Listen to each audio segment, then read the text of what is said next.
This is the JVS show. I'm Iain Lee, standing in for Jonathan Vernon Smith. And on the big phone in today, I'm asking, are you worried about cuts to the British Army? The government will explain later how it's going to cut the size of the army by 20%. It's part of planned defence cuts that will mean by 2020, the British Army will be half the size it was in the 1970s. It's going to be a painful process. Units will be scrapped or merged. The ones that are going have already been told. Most regimental names will survive, but units within those regiments will be disbanded. 5 battalions will be cut from the infantry. 4 armoured units will merge into 2, while support elements, such as the signals and engineers, will be reduced by around 30%. So, where does all this leave the Army's capabilities? The former head of the Army is General Sir Mike Jackson. You get a sense of, is this Army up to what an uncertain world may throw at it in the future? And I would say at 82,000, just. Colonel Richard Williams, who used to be an SAS commander, goes a step further, saying we can't be sure that the remaining 80,000 troops will be enough for the country's future defence needs. But a Conservative member of the Defence Select Committee, Colonel Bob Stewart, says the problem is that we can't afford so many troops. Well, are you worried about cuts to the British Army? Whatever your story, I'd love to hear it. Perhaps you've been in the services and you know what these cuts are doing to morale. You think there are some things that shouldn't be cut, and this is one of them. Or maybe you think it's a sensible idea to cut the size of our force. Strategies and weaponry have changed a lot since the 1970s, so halving the size of the army we had then isn't actually as bad as it sounds. Or perhaps you have sons or daughters in the army and you worry about what these cuts mean for them in the long term. So today I'm asking, are you worried about cuts to the British Army? Call me now, 08459 455 555, or you can text 81333, start your text 3CR, or email jvsshow@bbc.co.uk. The JVS Show. Share your view. Make your point. Call 08459 455 555. That's 08459 455 555. The JVS Show. BBC Three Counties Radio. This is going to be an interesting one because everywhere is facing cuts at the moment, isn't it? The health service, education, and now the army. But they're huge cuts. And perhaps some things should be sacred and we shouldn't touch and we need. I'd love to get your views on this, 08459 455 555. We've got David in Biggleswade. Good morning, David. Good morning. How do you feel about these cuts that are going to be announced later on today? Well, you asked initially whether we, the listeners, were worried. And my response to that is I don't know. If the reasons were good, there's nothing wrong in cutting anything. But I think there's 2 or 3 points that crop up in my mind as a mere member of the public who is not party to these inner sanctum decisions that are made at Westminster. First of all, we really can no longer keep sitting at the top table with the big boys as if we were a military might and get involved in foreign adventures, which even today I haven't met one person knows, for instance, why we are involved with Afghanistan and the profligate waste of young lives there.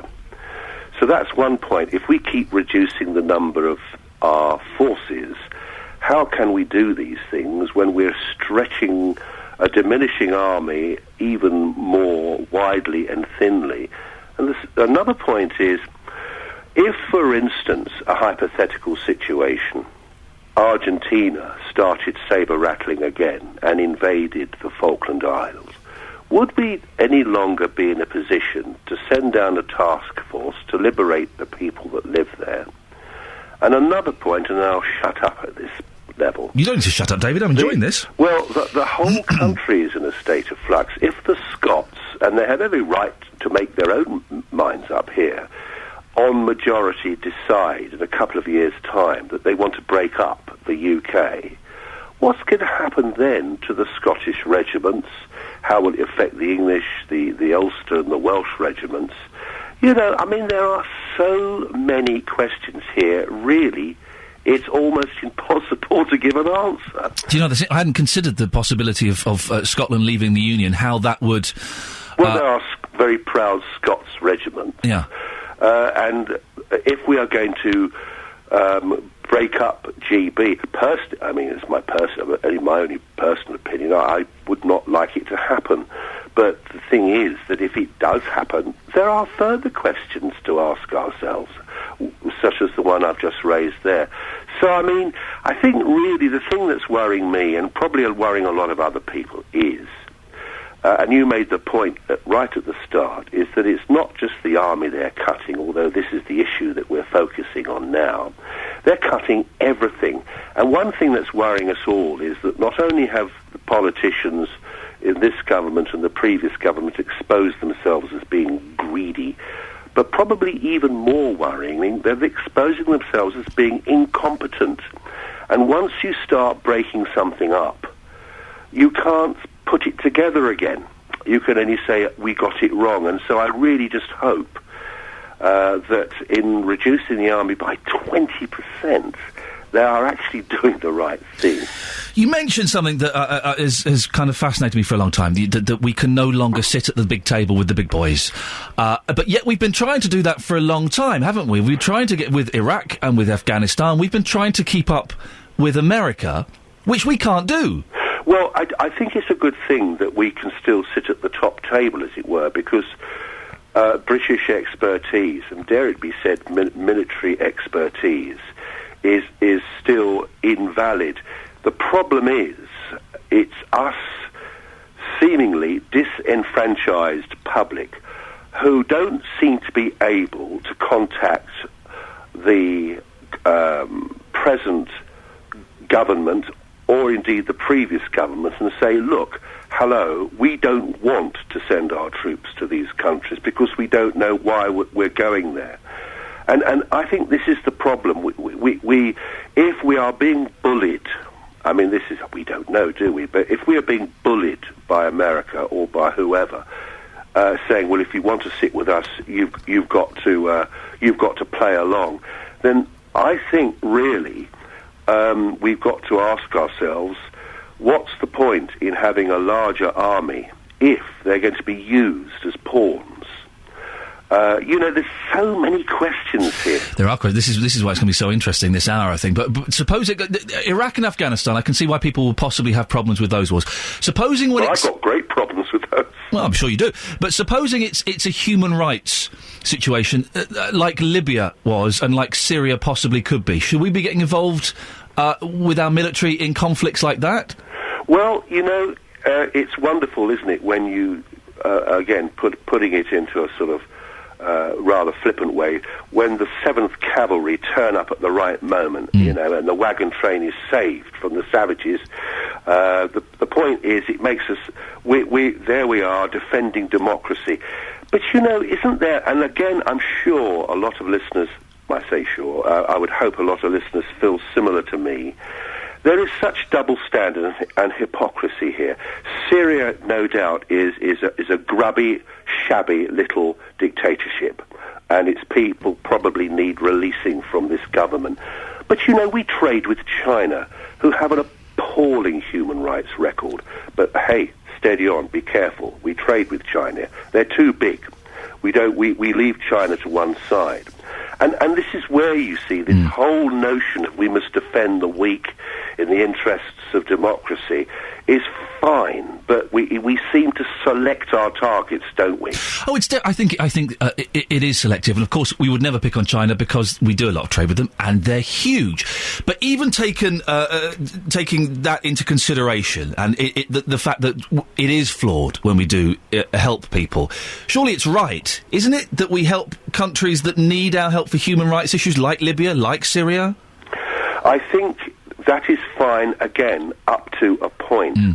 This country is in dire straits. You wouldn't think so sometimes, but it is, and we all know that. And they're talking about tightening our belts here and getting rid of little luxuries which we've taken for granted, including the welfare system, including schools and hospitals.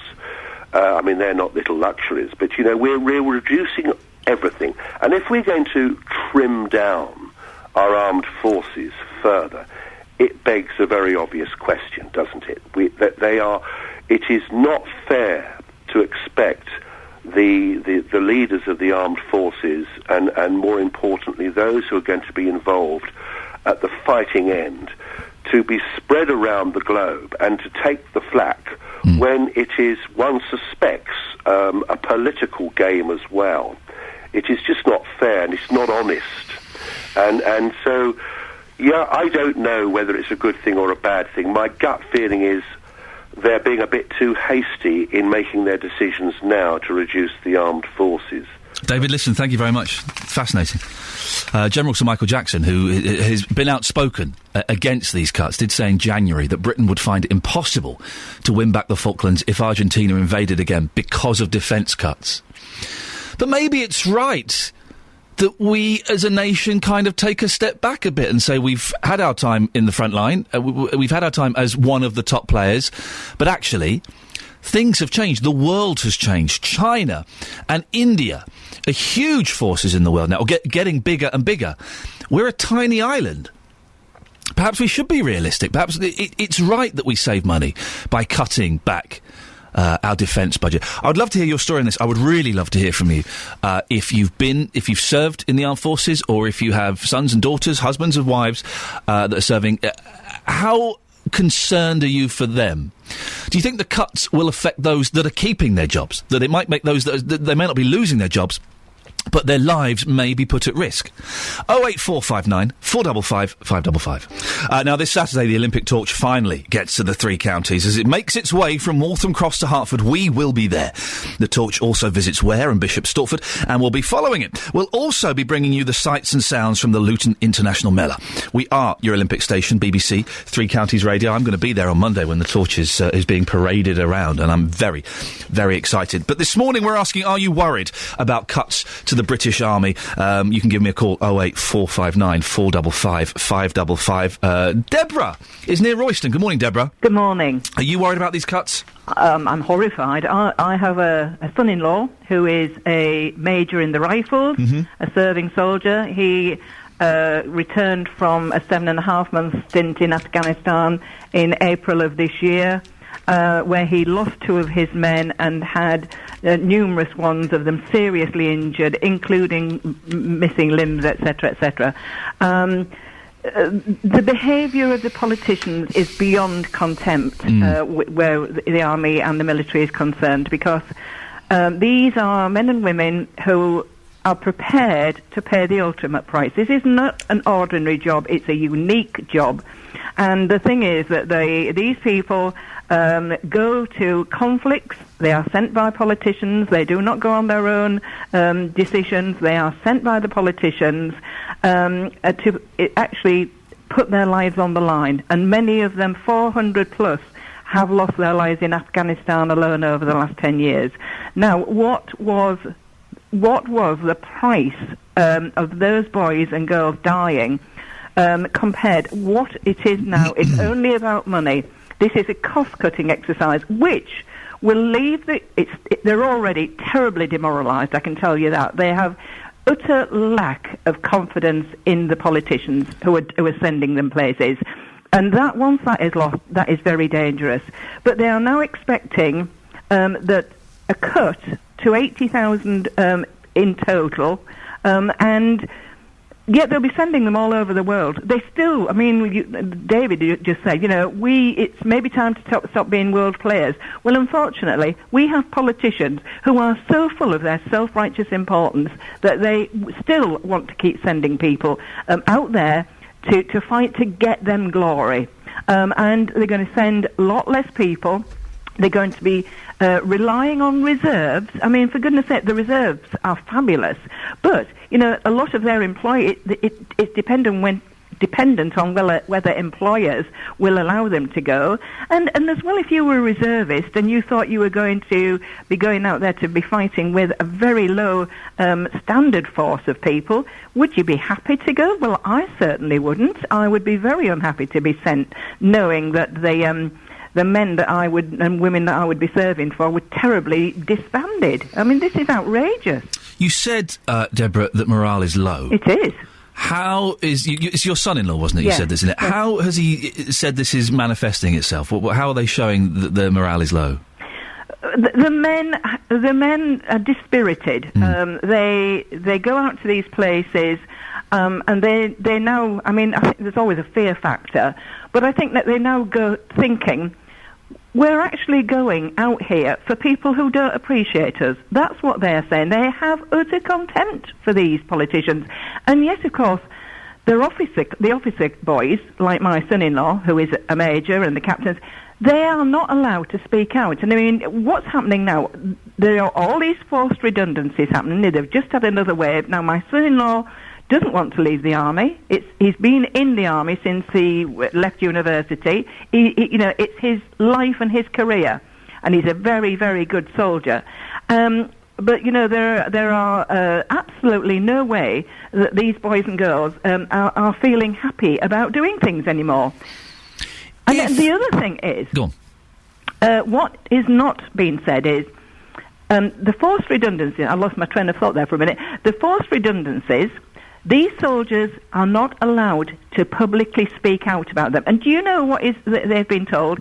If they go public themselves, an officer, a captain or a major, they then will lose their pensions for speaking out. And that's why you were hearing and reading in the papers comments from families, because it's mothers and fathers who are having to speak out for their sons and daughters, because if their sons and daughters themselves speak out, they have been told they will lose their pensions. How diabolically disgusting is that? I can see that point, but then some would argue that being in the military, you are told to follow orders. That's a big part of it, is learning how to follow orders. And if the order is don't say anything, then... yes, but as I say, these soldiers are paying the ultimate price. And what's happening is that they are being forced into redundancy, and if they don't... So they're not going to be staying in the army, but... if they complain about being forced out of a job that they often, in many, many cases, absolutely love, then they will lose their pensions. Have you ever heard of anything so disgraceful? I mean, every other private public sector worker can speak out. The NHS people speak out, the police speak out, all these people speak out. But the army, the people who are prepared to put the ultimate sacrifice, are not allowed to speak out. Deborah, is your son-in-law's job safe, do you know? He's got through this latest round, but he is very concerned for next year, because he's coming up to a time that he's been in the army long enough, and he's at the age that next year his pension, when he retired eventually, would become much greater. So those are the people as well. It's so disgusting. It's all about money, because if you are going to, a lot of the boys who are being made redundant, this is the officer class, because they are maybe 6 months away from getting a better pension. I mean, and to tell you something else, I got so angry about this a couple of weeks ago. I emailed my MP, because we're just in the South Cambridgeshire borders. It's Andrew Lansley, Minister of Health. He hasn't even had the decency to reply to me. The thing is, Deborah, cuts are being made everywhere. They're being made in teaching and in hospitals and everywhere. Yes. We're all in this together. Yeah. But why should the army be any different? Because this is a fighting force. It has to be ready for anything. It has to be prepared and have the ability to go to conflicts. And this is a very dangerous world we're living in now. It's not something like the Second World War, where the warning signs were building up over a period of years. We now have these flash conflicts in the Middle East. The Middle East is seething. They called it the Arab Spring. I'm afraid it's going to become the Arab Winter. And, we've got Libya, we've got Syria, there's Iran, there's all these very turbulent people. Now, it is a government, the first purpose of any government is the protection of its people. Now, the first line of defence is the military. And the military is being decimated. It will not be a capable fighting force there to protect us. Deborah, listen, we've got to move on. Thank you very much for that. There is the argument that everywhere else is having cuts. Why shouldn't the army? Interesting to hear about Deborah's son-in-law and that morale is low. Maybe you've served in the armed forces. Maybe you'd agree with that. 08459 455 555. Paul's in Boreham Wood. Paul, does this worry you, the cuts to the army?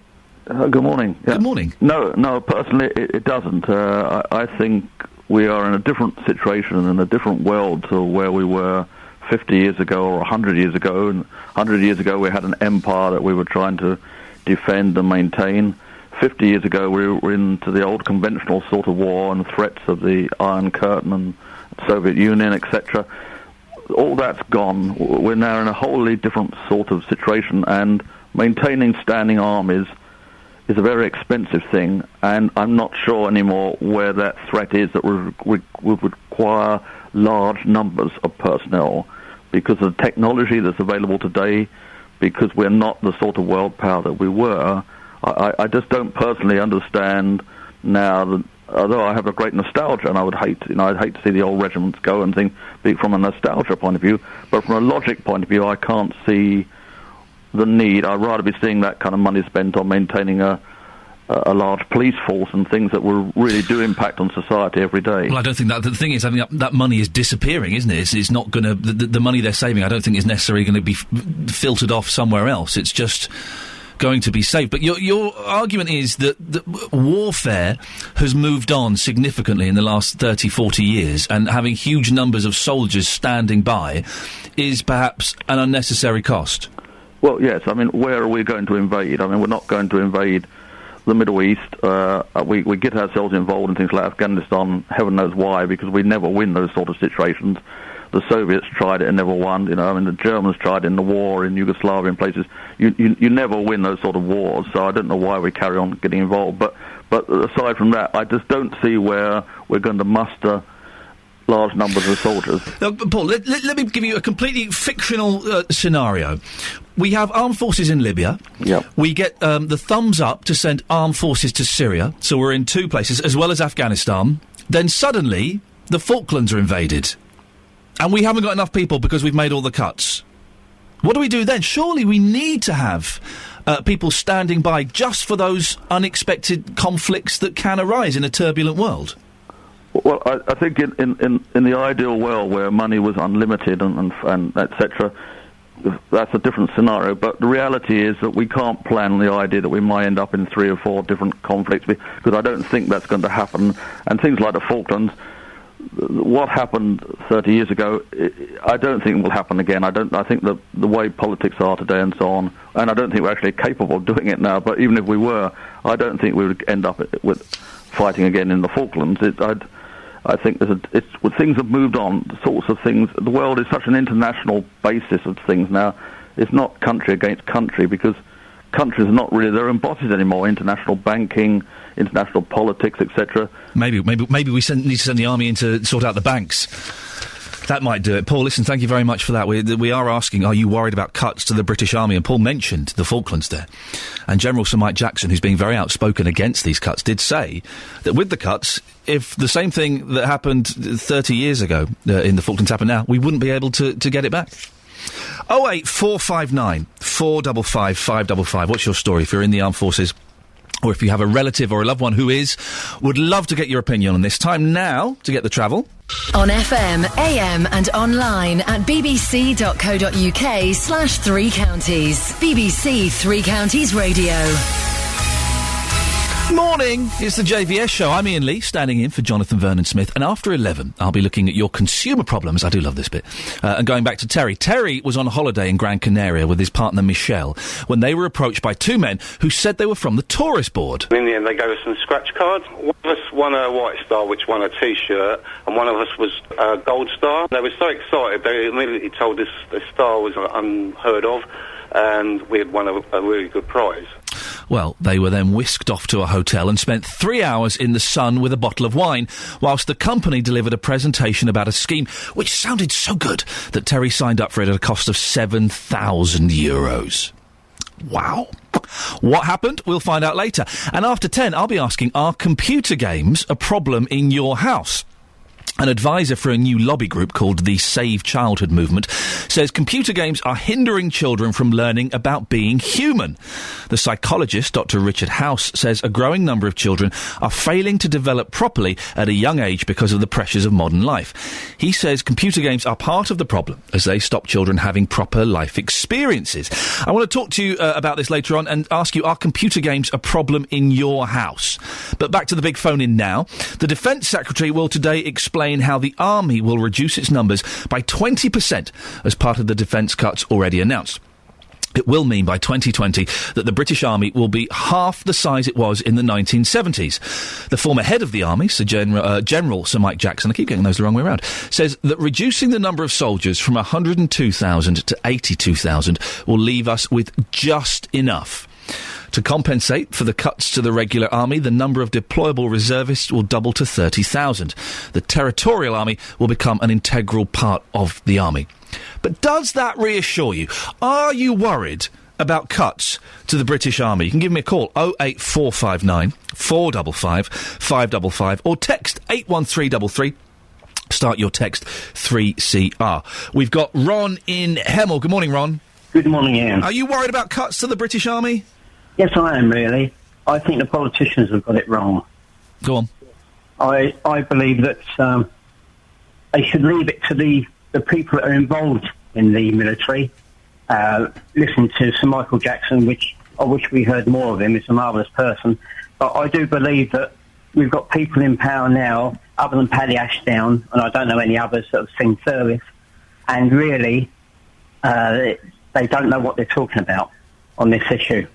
And not only that, they're thinking of getting extra reservists, like the what they call the TA. The TA. Yeah. Now, if you look at that, it's cheap labour, really.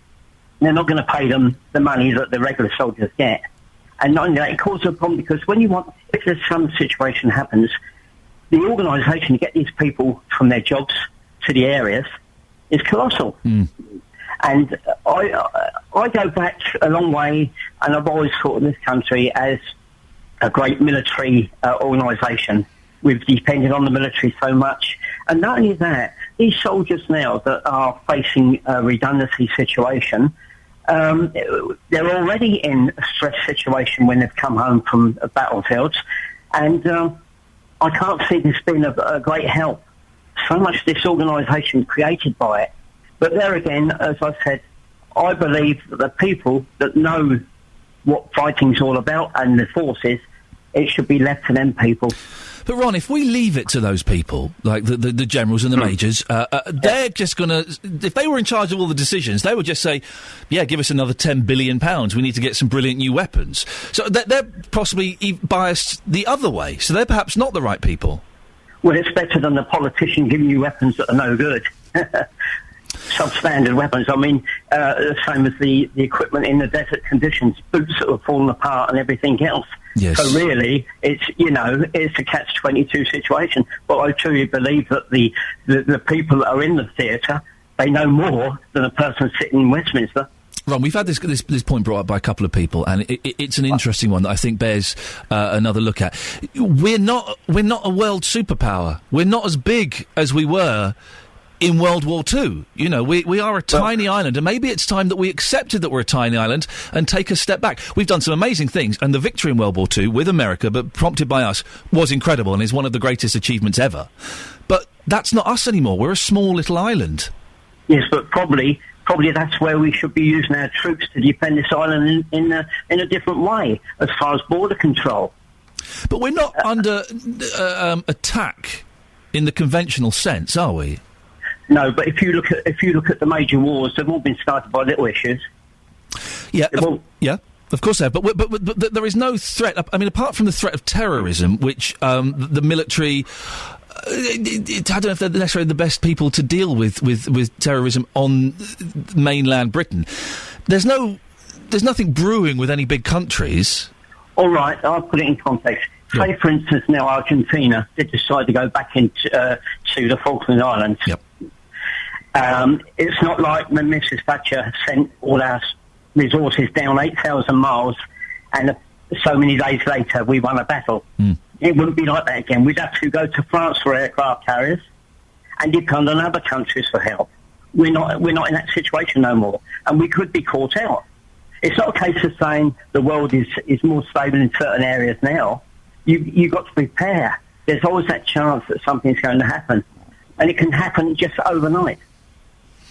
Ron, thank you very much. 08459 455 555. Ron thinks that we should have people standing by, ready just in case it kicks off. It can happen overnight. Can it happen overnight? Possibly not, but yes, I get your point. 08459 455 555. Are you worried about the cuts to the British Army? If you're not that worried about it, if you think, hospitals are being cut, schools are being cut, my job's being cut, why shouldn't the Army be cut? Is it outdated for us to think that we are a big mover in the world? We are a tiny little island. It's not World War II. We're insignificant, aren't we? In the great scheme of things, when you compare us to America and to China and to India, both of whom, China and India, are going to be huge in the next 50 years, we're insignificant. And maybe we should be forming a European army. 08459 455 555. Bob is in Luton. Hello, Bob. Hi there. Bob, what's your take on this? To start, I'd like to say that our armed services, and including the Army, are held in the highest regard. In fact, we're sometimes the envy of the world for the dedication, discipline, knowledge, determination, despite the total lack of support from what seems to be all parties at the moment, who continuously cut the cost of funding to our armed services year by year. There are young men and women giving their lives for our country, and this is the way we treat them, with substandard equipment, diminishing resources, and sometimes equipment that isn't even fit for purpose. And I think it's an absolute disgrace. I don't think there can be a price put on our forces' lives. And with the greatest respect to everyone who has lost their life in conflict, they know the risks, don't they, when they join up for the armed forces? They know there is a chance that they will go to war and that they could possibly be killed. Absolutely, but then we also expect to have the support from the government that's sending us out there. Mm-hmm. I was in the Royal Navy for 24 years, right? Including I went to the Falklands and I did 2 trips down the Gulf as well. And throughout all those times, we knew that we had the support of the people at home, but we were concerned even then with the way that sometimes we were treated by the government, with lack of funds, lack of resources. When did you leave the Navy, Bob? Oh, a long time ago. Oh, okay. So I was going to ask you about morale, because I'm keen to speak to someone who's got a relative in the armed forces. We're hearing about morale is at an all-time low. It'd be interesting to follow that up. So, but do you not think, though, that Bob, this argument that we're hearing, that we aren't that important anymore? We could take a step back. Well, I disagree with that, really, because we are still an important member of NATO, and certainly our armed forces, as I said previously, are looked upon as being the best in the world. But aren't we holding on to former glories that are kind of irrelevant in 2012? Well, the defence of the country is always paramount in my opinion, and there was much said earlier on by people about the Falklands. That is a prime example. They are British. They are British people there, and they deserve our protection.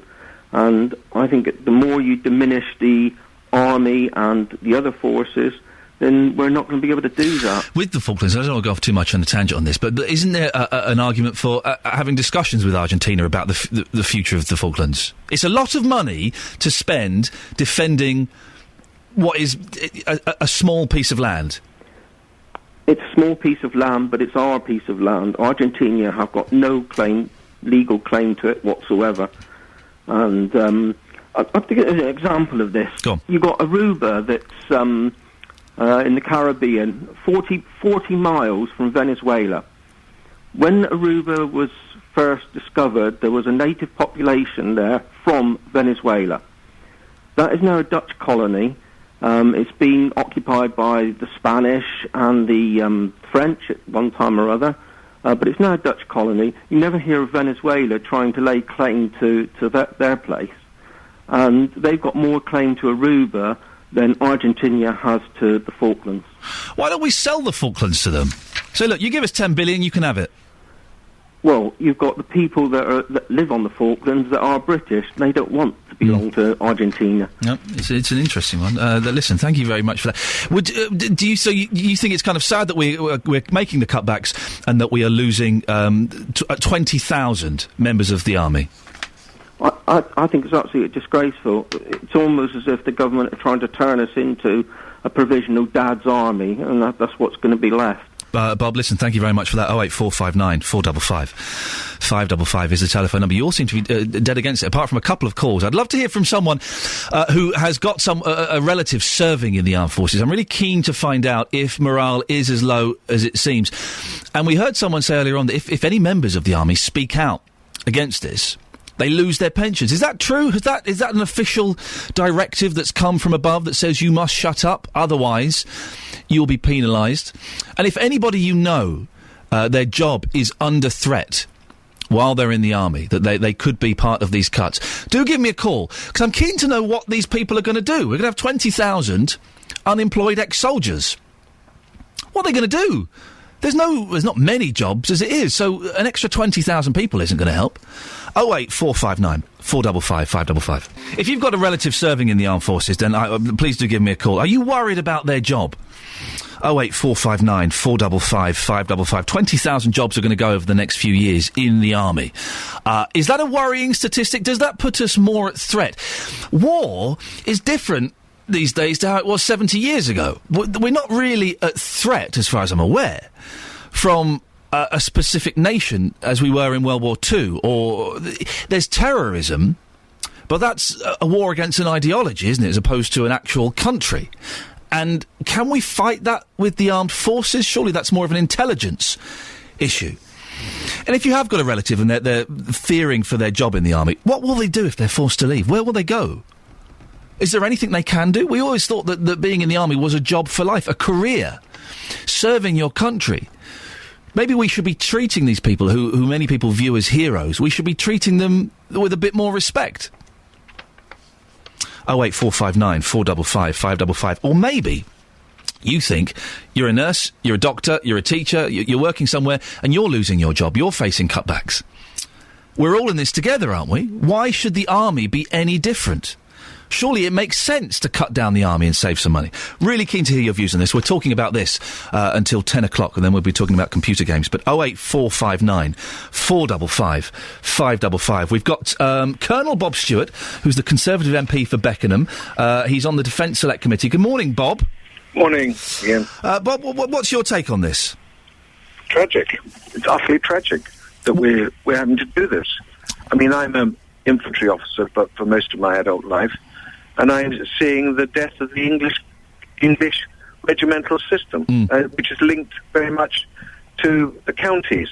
What's going to happen, as is anticipated, I don't know, but as is trailed, goodness knows how people know, but they're suggesting they know, that we're going to lose sort of 3 English infantry battalions who are fundamentally linked to local areas.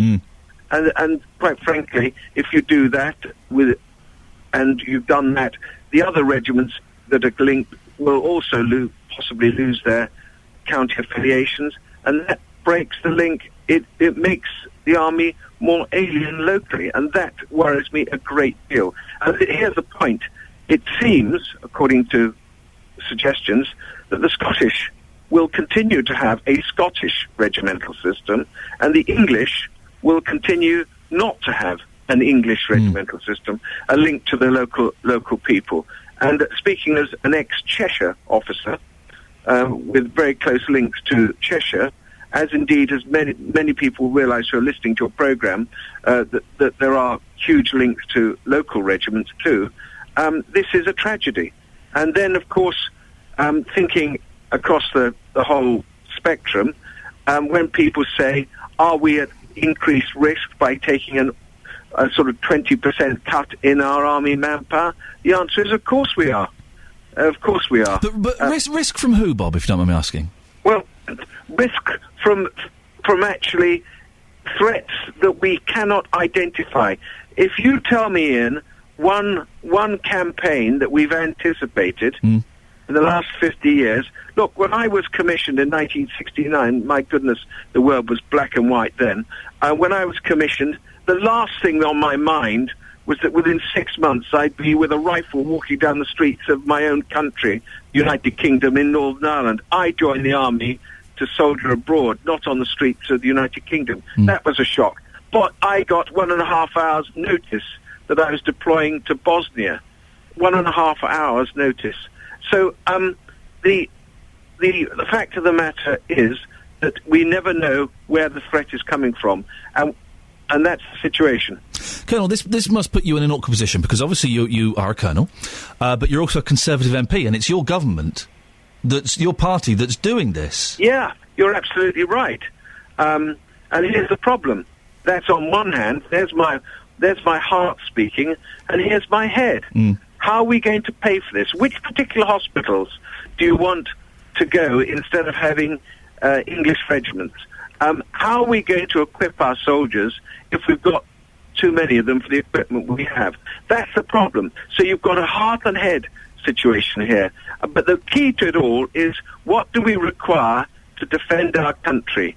You know the answer to that is, we don't know. We don't know because we don't know the threats that will face us.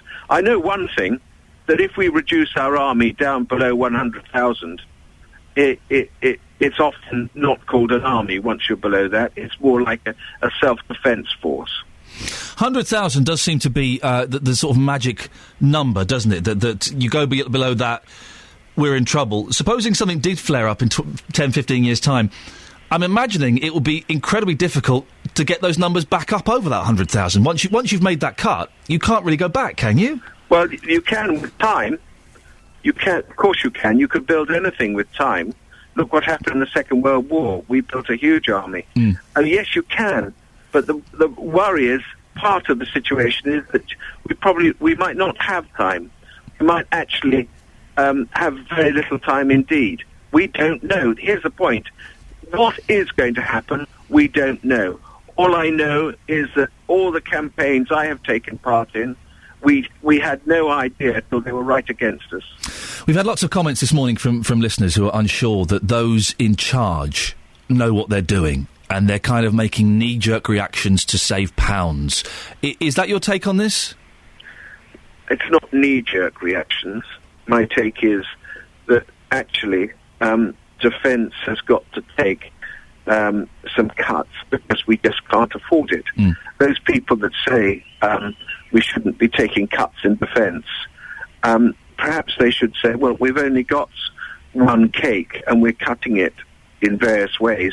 Which other part of the cake? Would you like the National Health Service to be cut? Would you like education to be cut, or social services, or benefits? You know, unfortunately, a decision has to be made.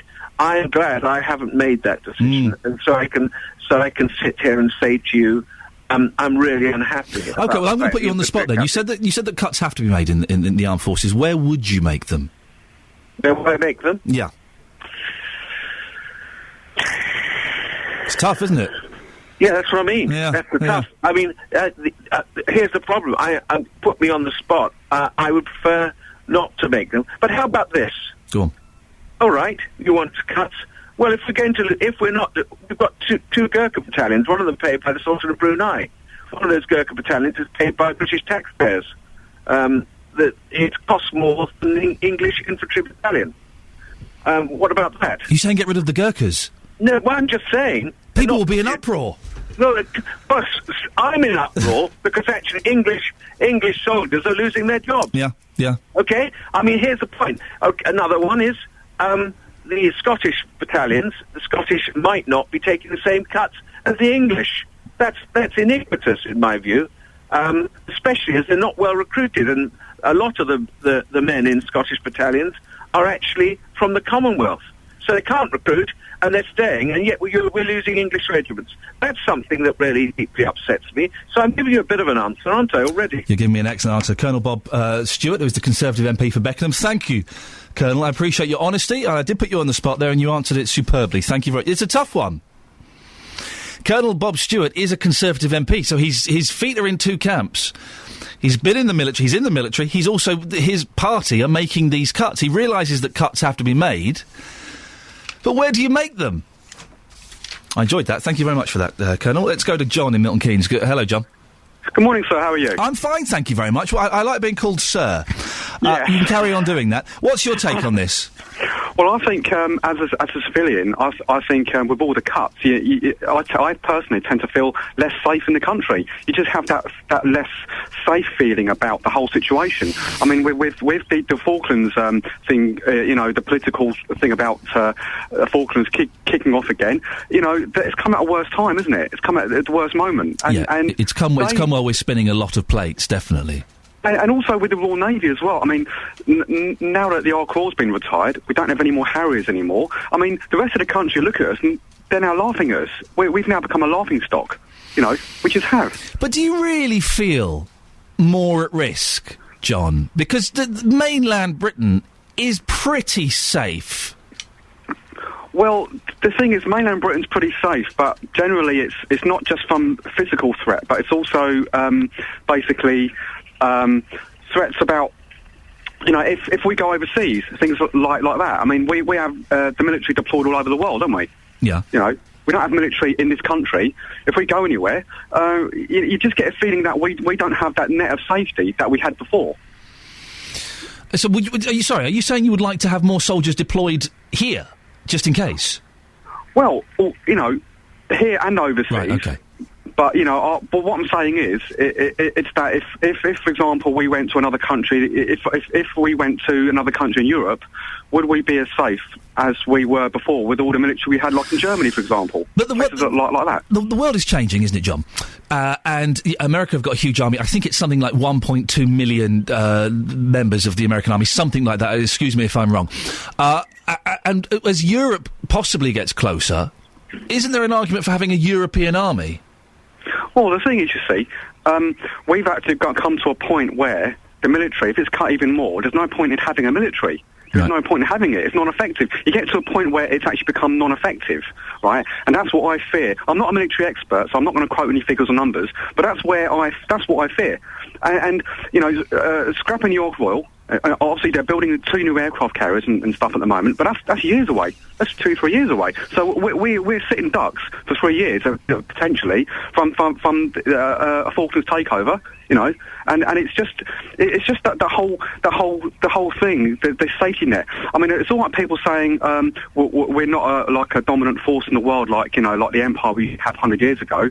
That's neither here nor there. The fact is that is our first line of defence for our own personal safety. John, thank you very much for that. Got a text here. I don't know who this is from. There's not a name on it. Oh, it's an email. The contempt which our leaders are showing the army personnel in giving redundancy notices just before they qualify for a decent pension is a gutless decision by the MPs. Compare it to the MP who loses his seat, who is then given a lump sum of thousands of pounds to give him a period of adjustment to normal life. It stinks. And the last call on this is going to be Carol in St Albans. Good morning, Carol. Good morning, Ian. What's your take on this? What happens to all the redundant soldiers? Do they join the ranks of the unemployed? Because at one time, if a soldier left the army, he was very often employed as a policeman or in the Well, he'll get security job or Yes, things like that. Not parole, Prison probation, officers. Probation, okay, yes, we got there in the prison end. officers. Well, they're cutting back on those. Yeah. So, I mean, are we going to see, like we did in the last war, them on the streets, busking and begging? It does raise the question, and 20,000 people are going to lose their jobs. Yeah. What are they going to do? There's only so many bouncers and security men and police officers that you can have. Yeah, and what happens when the police go on strike or they want backing up? They used to call the army. If the fire brigade go on strike, they call the army. If there's big floods up north, they send up the army to help. The army do sort out big floods up north. Carol, are you saying that you would feel unsafe if the army was reduced? I think so. Yeah. I've not given it much thought, but yes, I think so. Okay. Well, don't think about it too much, Carol. I don't want you to get upset or anything. All right? Promise me you won't get upset today. Oh, no. Good. It's just, all these wasted bodies on the street. Yeah. Carol, I really appreciate your call. Thank you very much. There we go. Seems most of you are against it, with a few possible exceptions. Some of you even feeling possibly unsafe as a result of that. This is Iain Lee filling in for Jonathan Vernon Smith. Don't worry, Jonathan is back on Monday. Don't panic. Time now to get the latest travel news.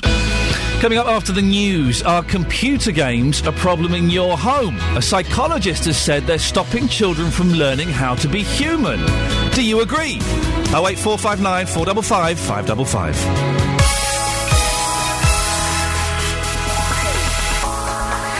It's the JVS show with me, Iain Lee, standing in for Jonathan Vernon Smith. After 11, I'll be looking at your consumer problems and I'll be talking to Rebecca. Now, Rebecca wanted to upgrade her mobile phone. She told us that she spoke to her provider before purchasing a new handset. They said you can either go into a store, as long as you call us whilst you're in a store, we can upgrade it that way. Alternatively, we can post it. I was just going shopping anyway, so went into a store, called whilst in the store to upgrade, as I'd said. 2 days later, hated the phone. Rebecca told us that she was under the impression that she was able to exchange the phone within 7 days if she was dissatisfied with the product. However, the provider is saying that this was only an option if the handset was bought over the phone. We'll find out what the latest is on that after 11. But first, are computer games a problem in your house? An advisor for a new lobby group called Save Childhood Movement says computer games are hindering children from learning about being human. The psychologist, Dr. Richard House, says a growing number of children are failing to develop properly at a young age because of the pressures of modern life.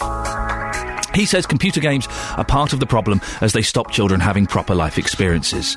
Well, I'll be meeting John from Buckinghamshire, who got a PlayStation 2 when he was 11 and played it even though his parents didn't approve. He thinks the computer games can be a very positive influence. Do you agree? Or are you keeping children from a better childhood, one that doesn't involve them being sat in front of a computer screen for hours on end? Are computer games a problem in your house? Or perhaps you've got sons or daughters... Oh, I'm going on to the wrong bit of paper there. Give us a call. 08459 455 555. Let us know. Are computer games causing a problem in your house? And, of course, this doesn't just necessarily mean children. It could be your husband or your wife. Be really interested to hear your stories on this. But first of all... The JVS Show. Surprising stories that you won't hear anywhere else. The JVS Show. On BBC Three Counties Radio. I think we should have a little bit of Dave Clark 5. Good morning, this is Iain Lee filling in for JVS. Very exciting. This Sunday, the Olympic torch continues its journey across the three counties. It's an early start in Bedford as it makes its way onto Cotton End and then to Letchworth Garden City. From Stevenage, it goes on to Welwyn Garden City and Hatfield. After St Albans, it travels through Hemel Hempstead and on to Luton.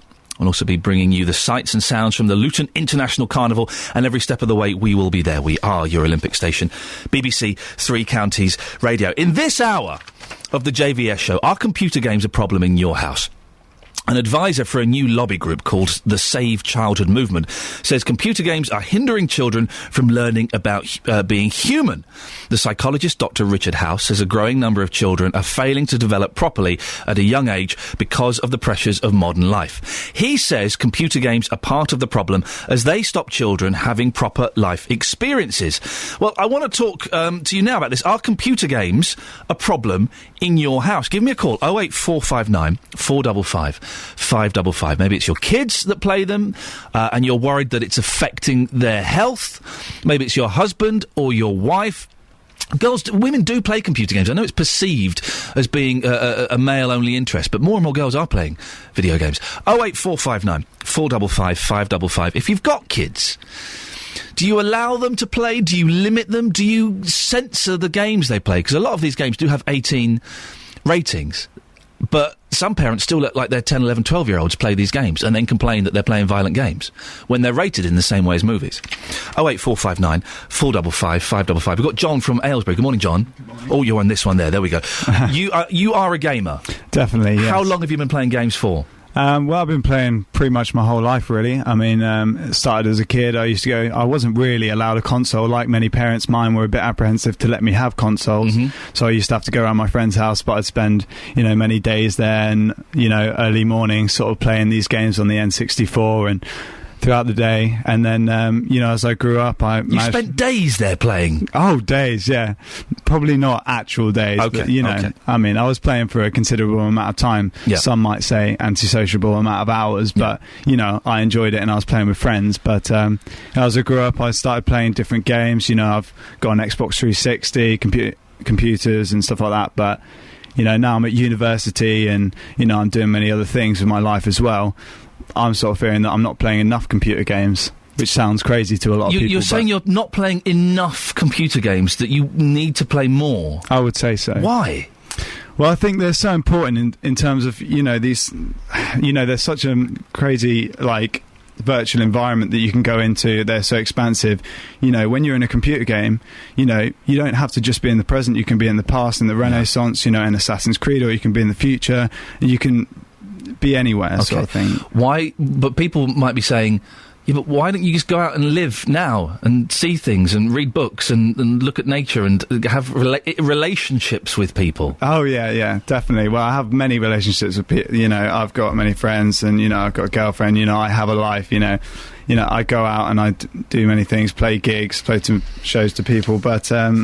that's all very important. It's very important to experience nature and go out there, but it's also important to just, see the imagination, the innovation that goes into these games, and just have a new experience that you can have only in a game. Well, psychologist Dr. Richard House is the one that says a growing number of children are failing to develop properly at a young age, and video games are being part of the problem. He's a psychologist at the University of Roehampton and an advisor for the Save Childhood movement. Richard, did you hear what John was just saying then? Yes, yes, I did, yes. And what do you think about that? Well, does it worry you? Yes, it does worry me, except I want to say straight away that it's quite possible and quite likely that in fact John is in fact fine. Okay.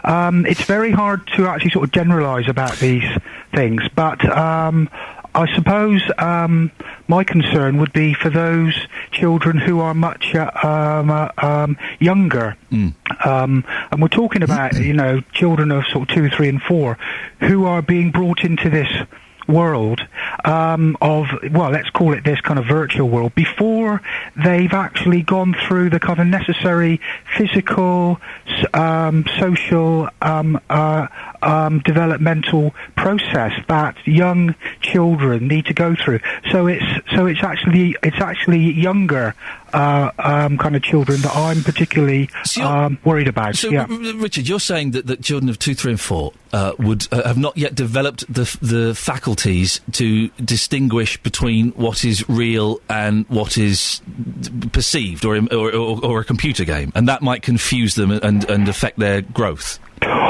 Well, that's not what I was saying, but I think that what you said might well be so too.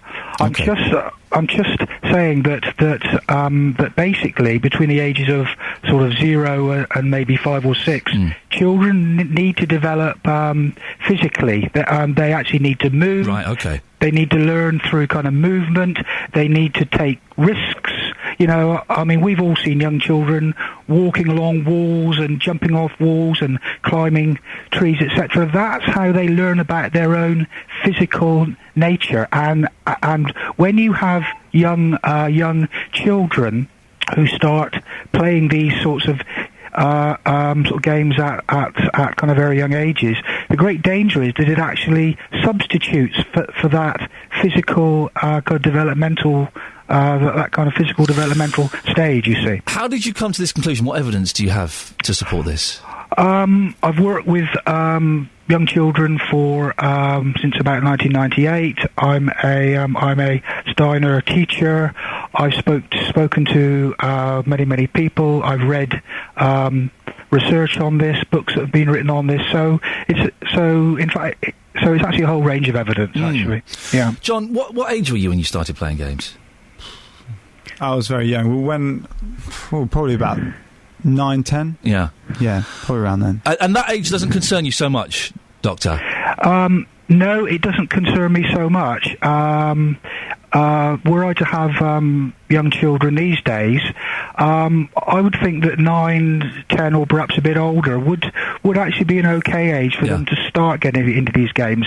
But what's happening is that children as young as sort of 2 and 3 in nurseries are being shown how to use mouses. They're using whiteboards, etc., etc. And I just don't think that at that age, when they need to be learning,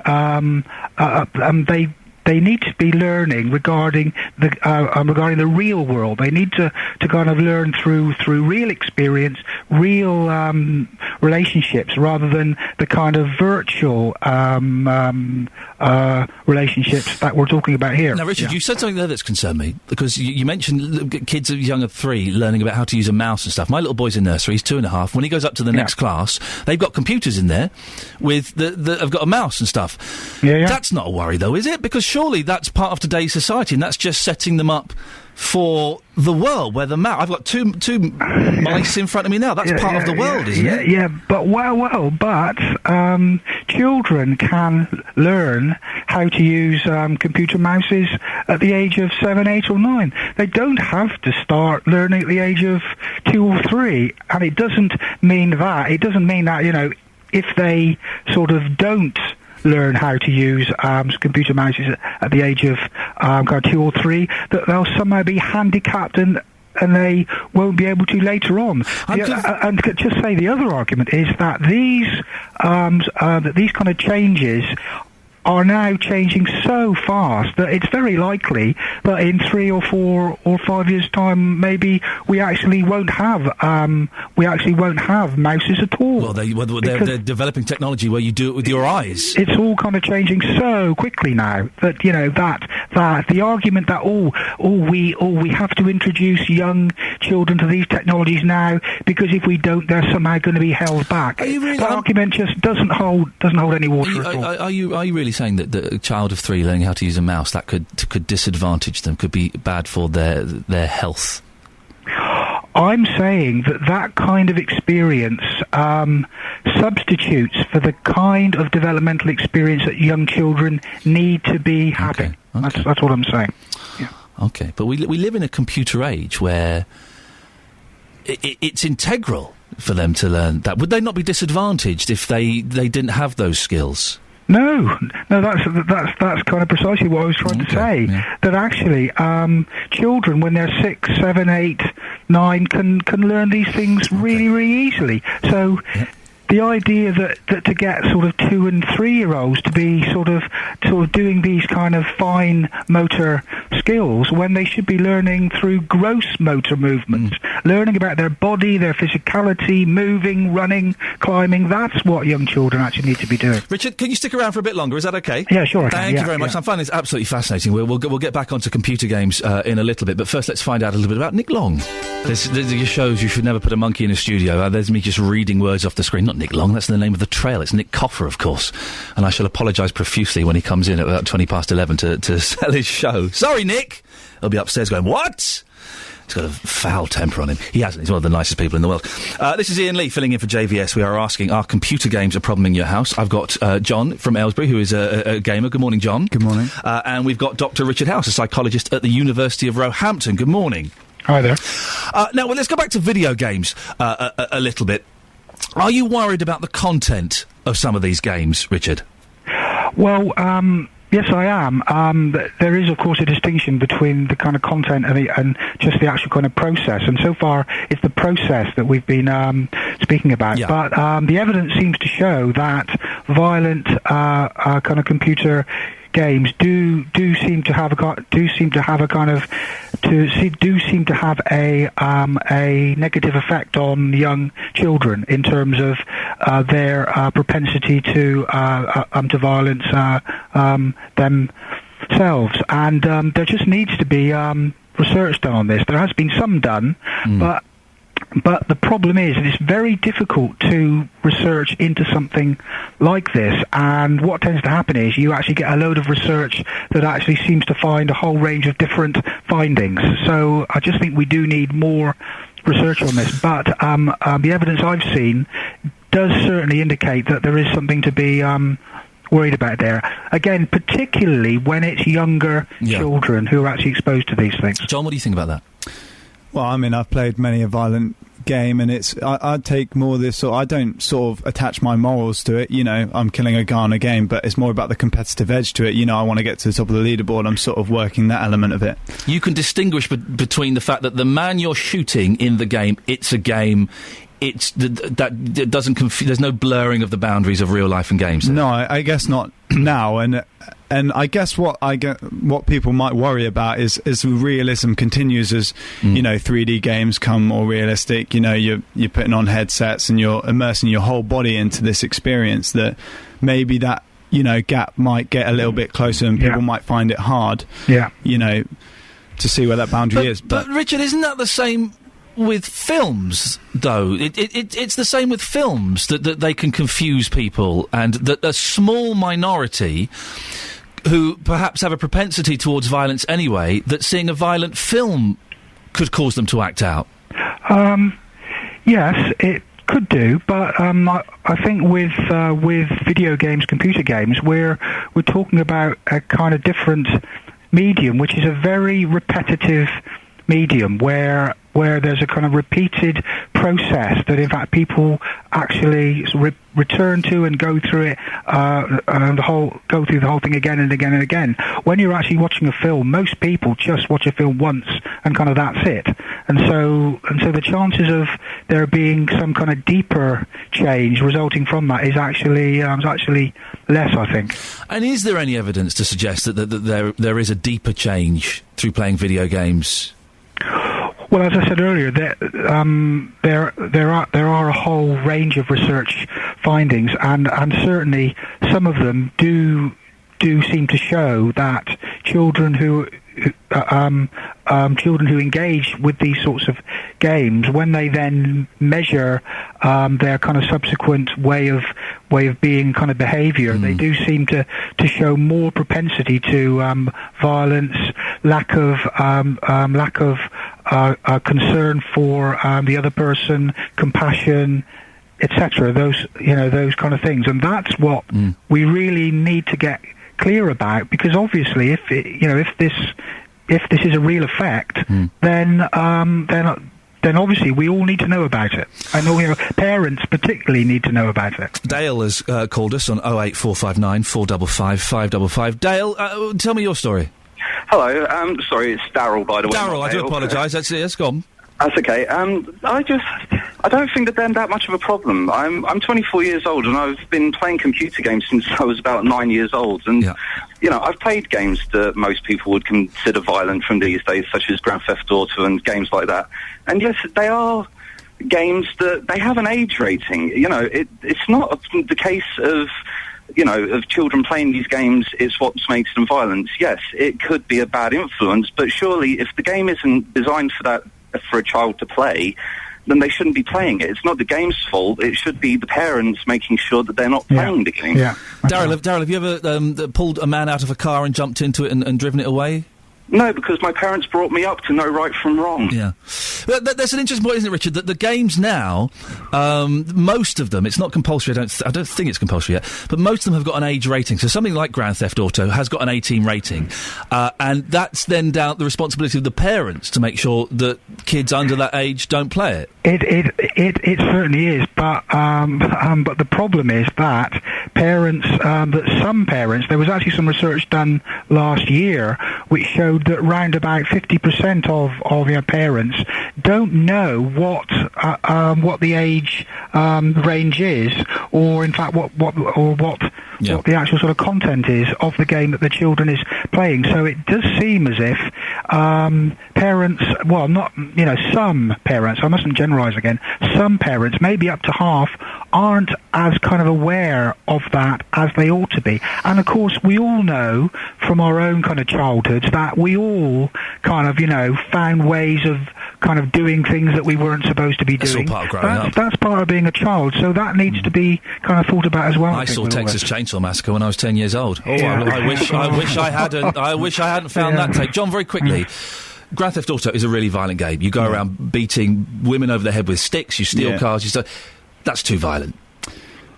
I mean, it is. But then again, you could say that about some films you watch. You know, you see plenty of graphic films that make you go, you know, you'd never want to be in that situation. But, you know, it's just putting your mind through that experience, and no one sort of... Why would you put your mind through the experience of hitting someone over the head with a bit of wood and shooting them? I guess if you put it like that, it doesn't sound very pleasing. But, I mean, it's one of those things. It's just... I don't know how to explain it, really, but people just enjoy just entering some different life just to be in that virtual environment. And talking to John from Aylesbury, who is a gamer. I'm also talking to Dr. Richard House, who's a psychologist at the University of Roehampton. It'd be good to talk to you if you've got a story on this. Are computer games a problem in your house? 08459 455 555. And if you're a parent, do you let your kids play games that are rated older than perhaps they should be playing?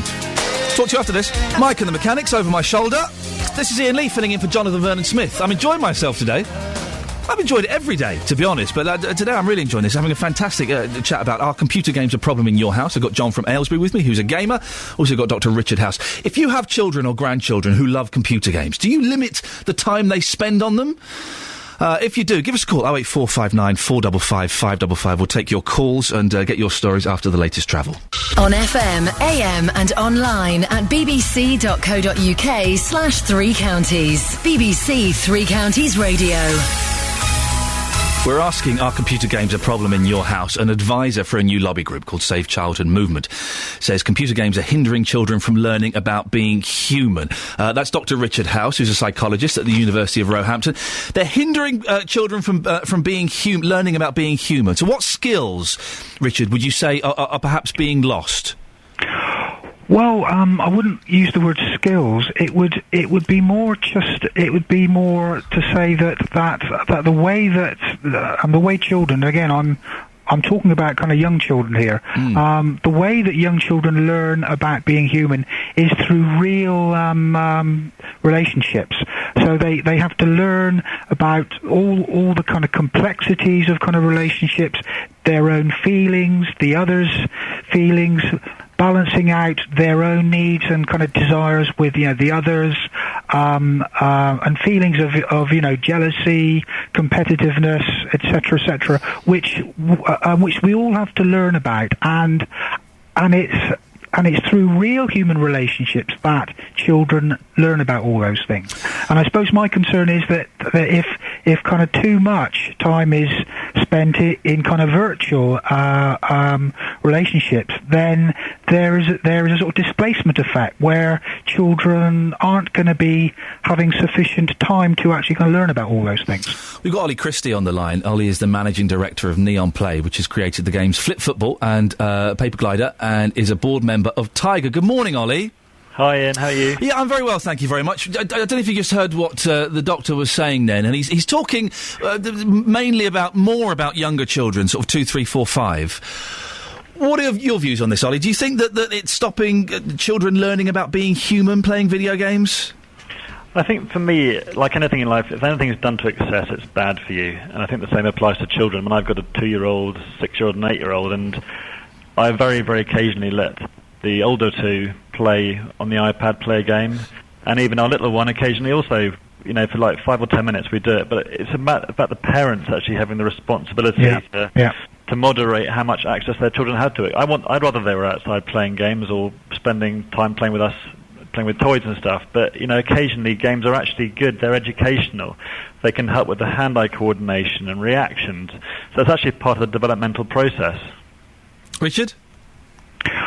I don't completely disagree with that, But I would say that that just because there are things that children can learn through kind of games, that therefore games are a good thing.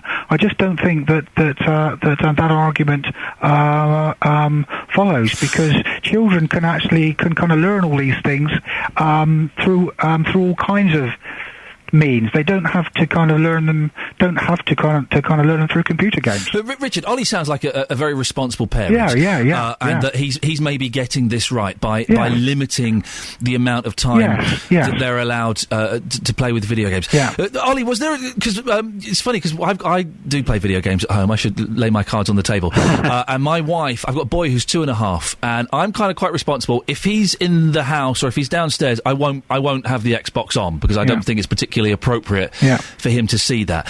But my wife and I have already had arguments about when he will be allowed to play computer games, because he will be allowed if I have my way, and my wife's kind of dead against it.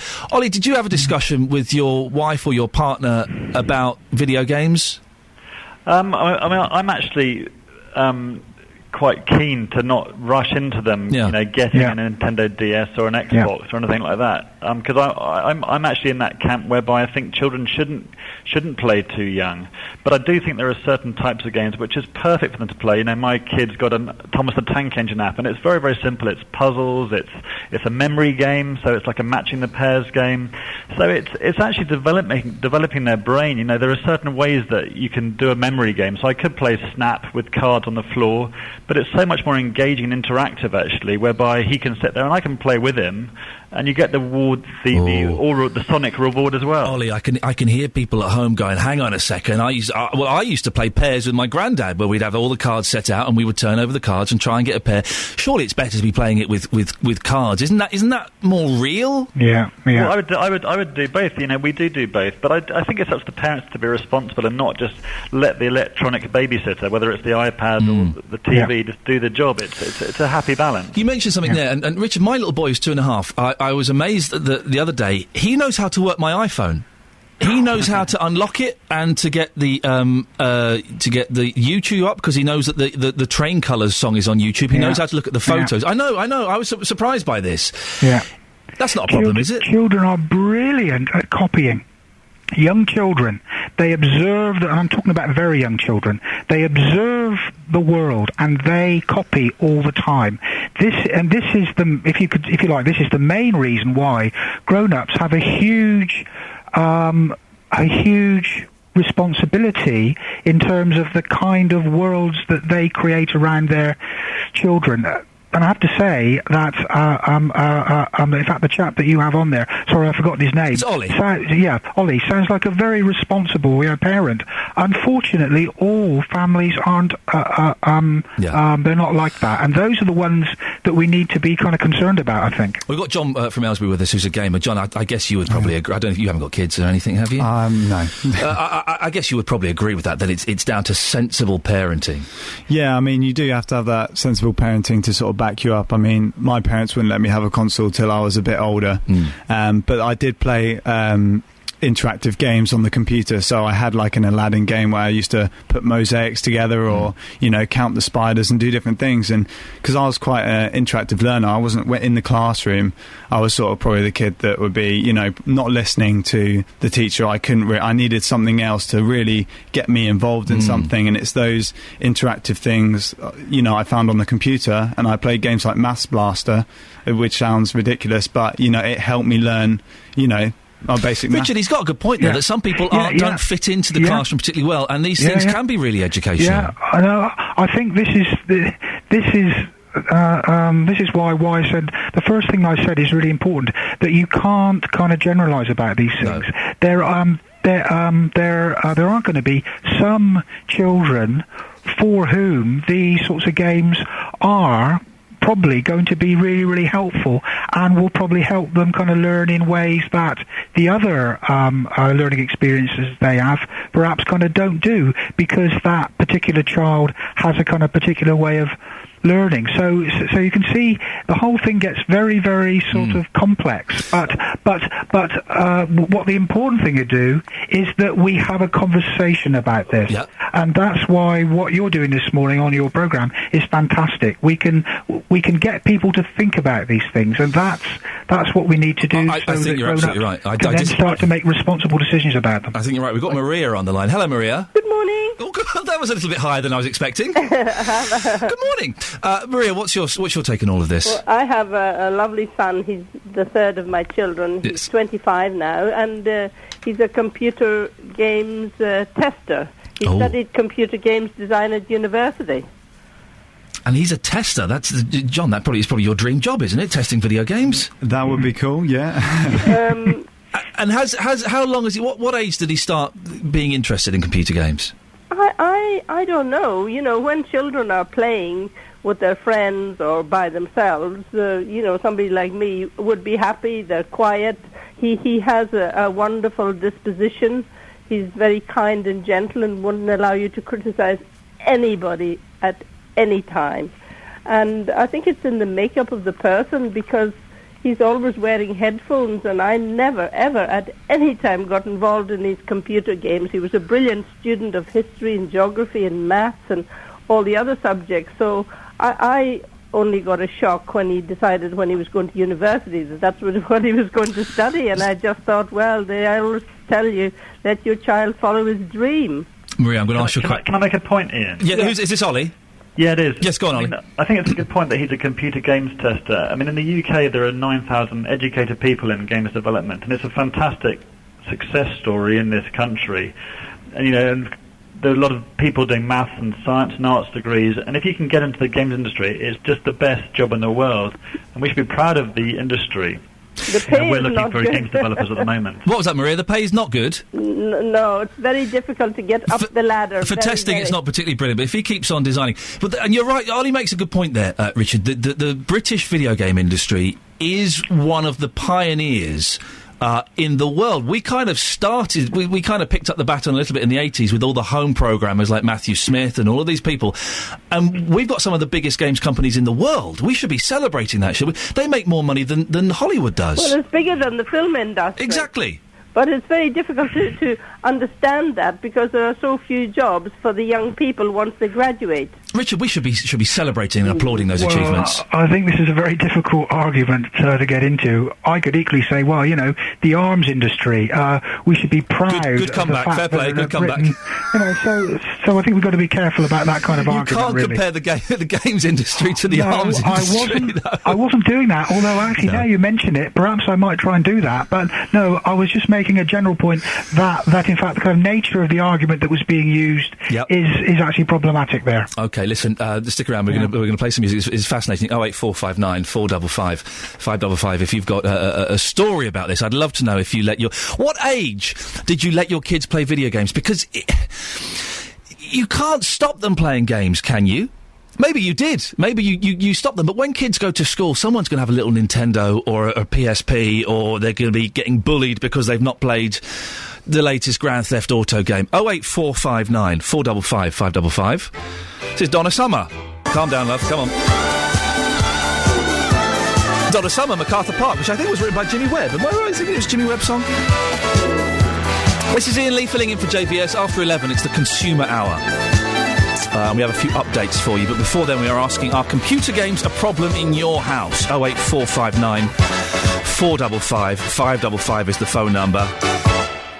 Oh, it stopped very suddenly. Thank you very much for that. I've got John from Aylesbury here with me in the studio. Hello, John. Hiya. You're a gamer. I am. And we've got Dr. Richard House, who's a psychologist at the University of Roehampton, and you're advisor. In a sentence, Richard, what is the Save Childhood movement?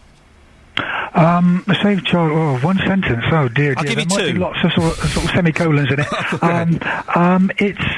It's a kind of movement that's come together to try to kind of draw together the whole range of people and kind of groups who are concerned about childhood and the effect of the kind of modern world, the kind of modern sort of technological world on childhood. Probably the main theme is that children are actually growing up maybe kind of much more quickly than in fact is actually good for them. So we're trying to draw together all the interests that are kind of concerned about this. We've got Ollie Christie as well, who's the managing director of Neon Play. Ollie, what's your take on this? I mean, I agree that I think kids are growing up too far, and it's a concern that we all have. But I think from a games point of view, we mustn't forget that games are fun. They're enriching, they're social. There are games like Wii Fit and the PlayStation Move when you're actually doing activities. So in this increasing sedentary world where people are in front of computers and watching TV, games can actually be a force for good, where actually you're stimulating people. You're not sitting there. You're actually doing activity. They're competitive as well, so people can actually start to feel that competition, which has seemed to be lacking more and more in schools, and it can help children make friends. You've mentioned the word that we've all neglected to mention in this hour. They are fun, Richard. They're fun. They're just fun to play a game. Fun. Well, no, it's not. It's not fun. It's not. No. This is very important. It's not that they are fun. It's that children are wonderful at making fun out of whatever they actually kind of engage with. So there's nothing intrinsic about the game itself that's actually fun. It's what children make of it, and children have fun in whole myriads of kind of different ways. And so the kind of question is the kind of fun that children have using this medium is kind of, healthier for them than the kind of fun that they can have in all kinds of other different ways. It's not That's the crucial question. Necessarily healthier, but, it's about having a range of experiences. I mean, a game can give you something that the outdoors might not, but you've got to have a healthy balance. If you're able to balance the two and you've got good parenting there and you can use it wisely, then games can be such a great sort of help to your life. And, it helped me educate me in a lot of things, in my maths and everything like that. And if we can get more of that sort of stuff in schools and stuff, I think it would skyrocket. We've got Steve on the line. Steve, what's your take on all of this? Hello, Steve? Hello, can you hear me? Oh, yes, sorry, that was my fault. Yes, what's your take on this, Steve? Yeah, I've got a son that basically up until probably 5 years ago, and he's only 14 now, basically wouldn't go out, wouldn't talk to anybody, wasn't sociable. He got diagnosed with having ADHD, and he wasn't doing very well at school. And then he got into the world of online gaming with his friends that he knew, and that's the only way. And then we I introduced him to some of my friends, because obviously I was more online than he was. And then he now's got his own friends. He talks. You can hear him saying when he's playing. He plays a lot of football games. It's like, ref, come on, and it's like, and for a kid that we honestly didn't think would do very well at school, he's getting A's and B's. Where at one point we actually thought he was going to have hang on. Special education. So you're saying that so he plays it on an Xbox or something with a little headset, so he can chat to his mates. And are you saying that playing FIFA online has raised his grades at school? I personally, it's arranged his thing to interact with people. Okay. He's very he goes out with his friends at weekends and everything, but obviously where we live, on the estate we live on, you come home, what do you do? Hang around the streets, or his friends live like over the other side, because our school's like 3 miles away from where we live, because obviously they shut all the schools down. So obviously his friends live 3 miles away, and for a kid to go 3 miles to school, then come home, then go 3 miles back, and then 3 miles back again, I don't think sometimes is safe. And obviously the weather's bad, and and that's what he's got into, and his social skills have improved. I think games can definitely give you confidence as well, because you get that sense of achievement from a game. You can set the level of difficulty to whatever you want, and you can set goals for yourself, and you can achieve things. And I think when you said your son got better grades, by playing FIFA, he's got that competitive edge. He's playing with his friends. He's sort of stimulating his mind, and then when he goes back to school, he's using those same real world skills, but just applying it there. We've got David on the line. David, your son plays games online, does he? Well, yeah, he's an adult now, but when he was a kid at school, I was a bit concerned because he was just playing video games all the time, and when he left school, he didn't do sixth form or anything. He wasn't particularly bright at the academic subjects, but he was always gaming and always playing games, and our family hobby was go-kart racing, and today he's a 30-year-old who does... He's the consultant on the top Formula One game with a firm called Codemasters. It's the top Formula One game people play. He's the racing driver who's put all the information into the thing. Really? And earns a good living, and also is a simulator driver for a Formula One team. See, Richard, there's, we're hearing from people who've made careers out of video games.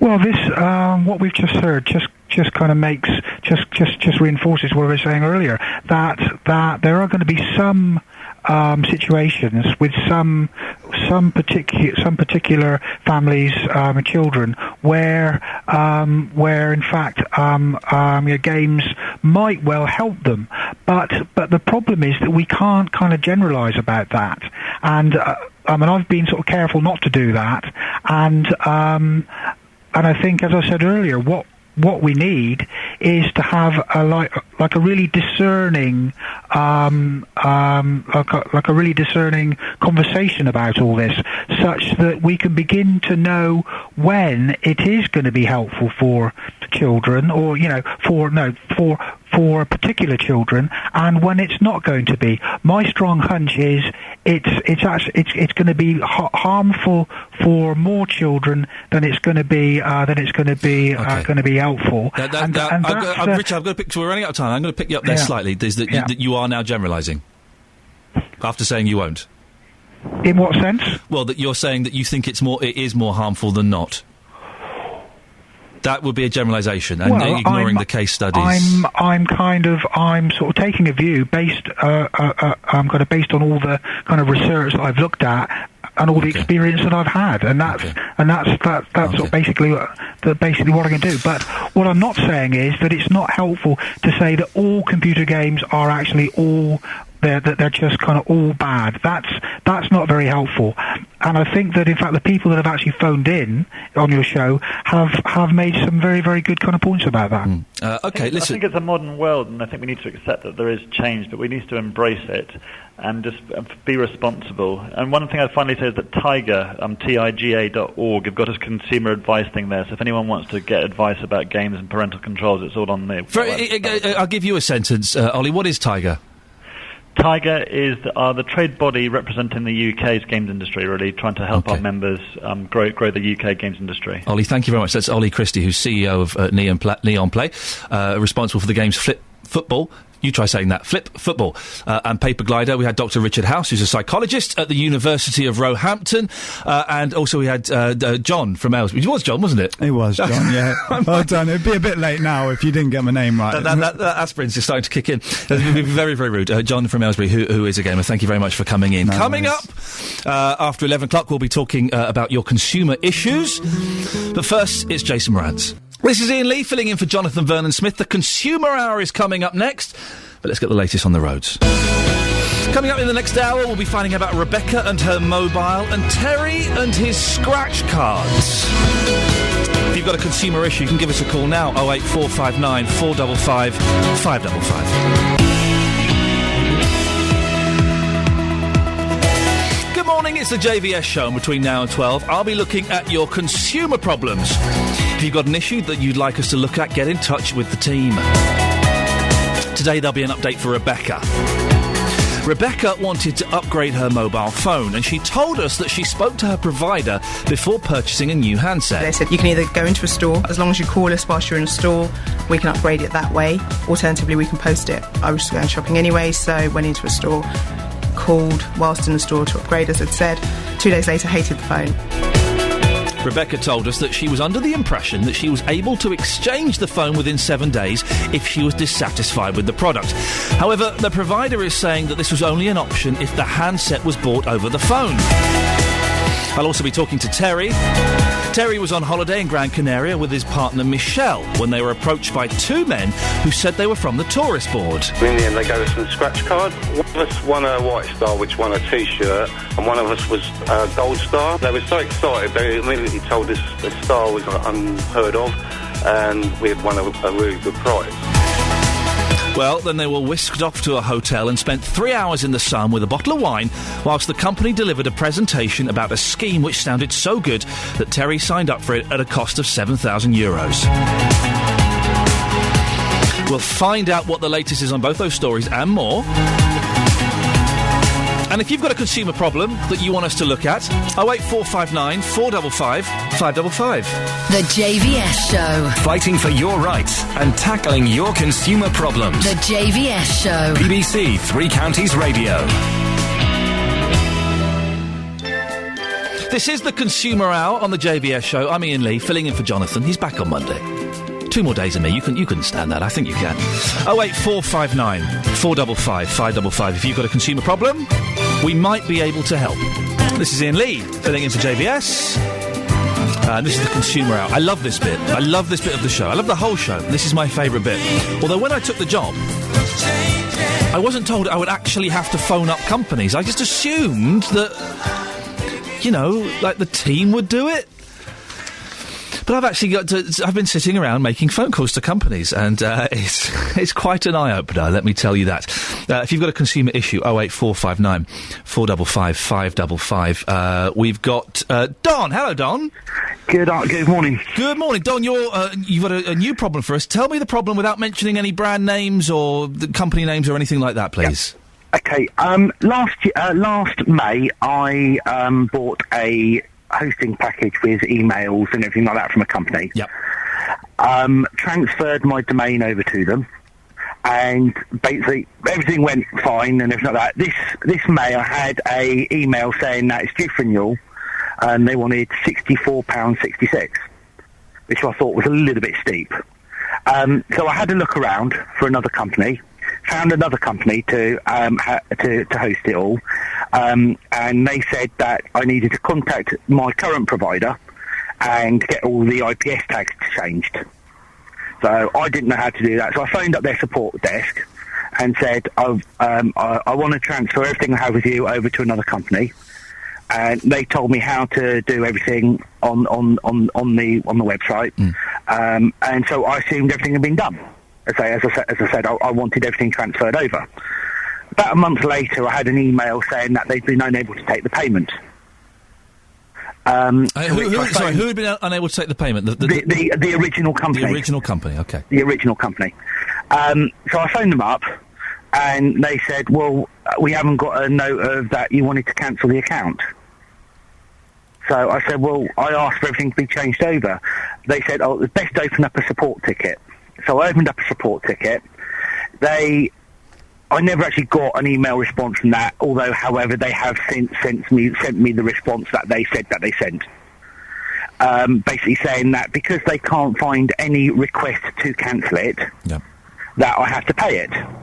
So the other day I got another email saying that, again, they've been unable to take it. So I phoned them up. This is when they re-sent out this response. And basically they said that to cancel the account, I need to pay the invoice for £64.66, which is for the year. They will then cancel the account. At the moment, they said the invoice is a week overdue. So you'd have to pay the full money for them to cancel the account, but you wouldn't get that money back. No, that's it. I said, so would you then refund the further 51 weeks if I paid it? And they said, no, there's no pro rata refunds. Now, you said that the company claimed they didn't have any communication from you that you wanted to cancel it. How did you let them know you wanted to cancel it? I phoned them up because obviously I said that I needed to change the IPS tags, and they said that will initiate the transfer. So you didn't do any of this by email? No. So you haven't got any emails from the company with you saying, I'd like to cancel this, and them saying, OK, This is what you need to do. It was all done by phone? No. I mean, I'll quite happily pay an amount to obviously bring the invoice up to date, but they said no, they won't do that. So you're happy to pay the £1 You're happy to pay the £1.50 or whatever it is for the week that you've had it, but then you want to transfer it and you don't want to pay any more money. I don't want to cancel. It needs to be cancelled. This sounds it sounds complicated, made slightly more complicated by the fact that this was all done over the phone, so there's no paper trail of your request. Ben, what's your take on this? Well, what I'm wondering is, you said you requested, was it IPS tags? Is that what you said? Would you request those tags for any other reason than to transfer?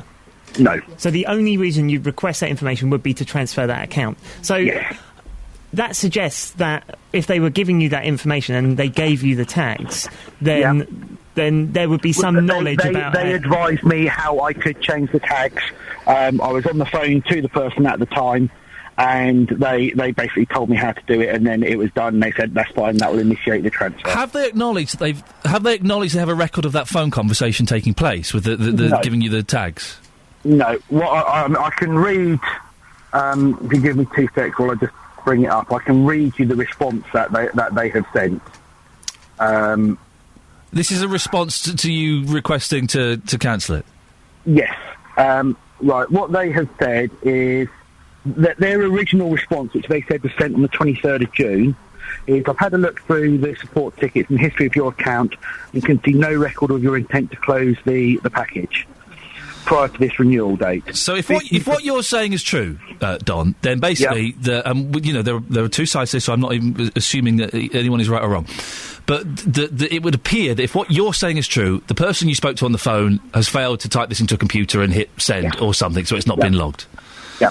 Ben? Yeah, I think we just need to have a conversation with the company and find out what their kind of their timetable of events is. See what if they've got this record of this conversation. See if maybe it's been put somewhere else. Find out what's going on here and see where the company's coming. So I will quite happily, even if it's a month, pay for a month to bring the account back to life, in effect, because they said they've now suspended the account. I'll quite happily pay for a month to bring that account up to date, and then for them to initiate the cancellation. In the meantime, Don, is your website down? No, it's been transferred to another company. Okay, so it's up on the other company. Well, listen, I'm going to let Ben deal with this one, and I have seen Ben at work in the office. He's very efficient. He's super, Ben, isn't he? He's very, very efficient. So, Don, listen, Ben, I'm sure has got all the details. Can you chase that one up today? Absolutely, yeah. I'll have a conversation with Don off air. Oh, actually, stay there, because I think we might have a caller. Rob? Yeah, hi. Rob, again, don't mention any company names or anything like this, but you can contribute to Don's problem, can you? Yeah, I want to get into that hosting industry. So I just want to clear up a few things that maybe you're not aware of. When you have an internet hosting package...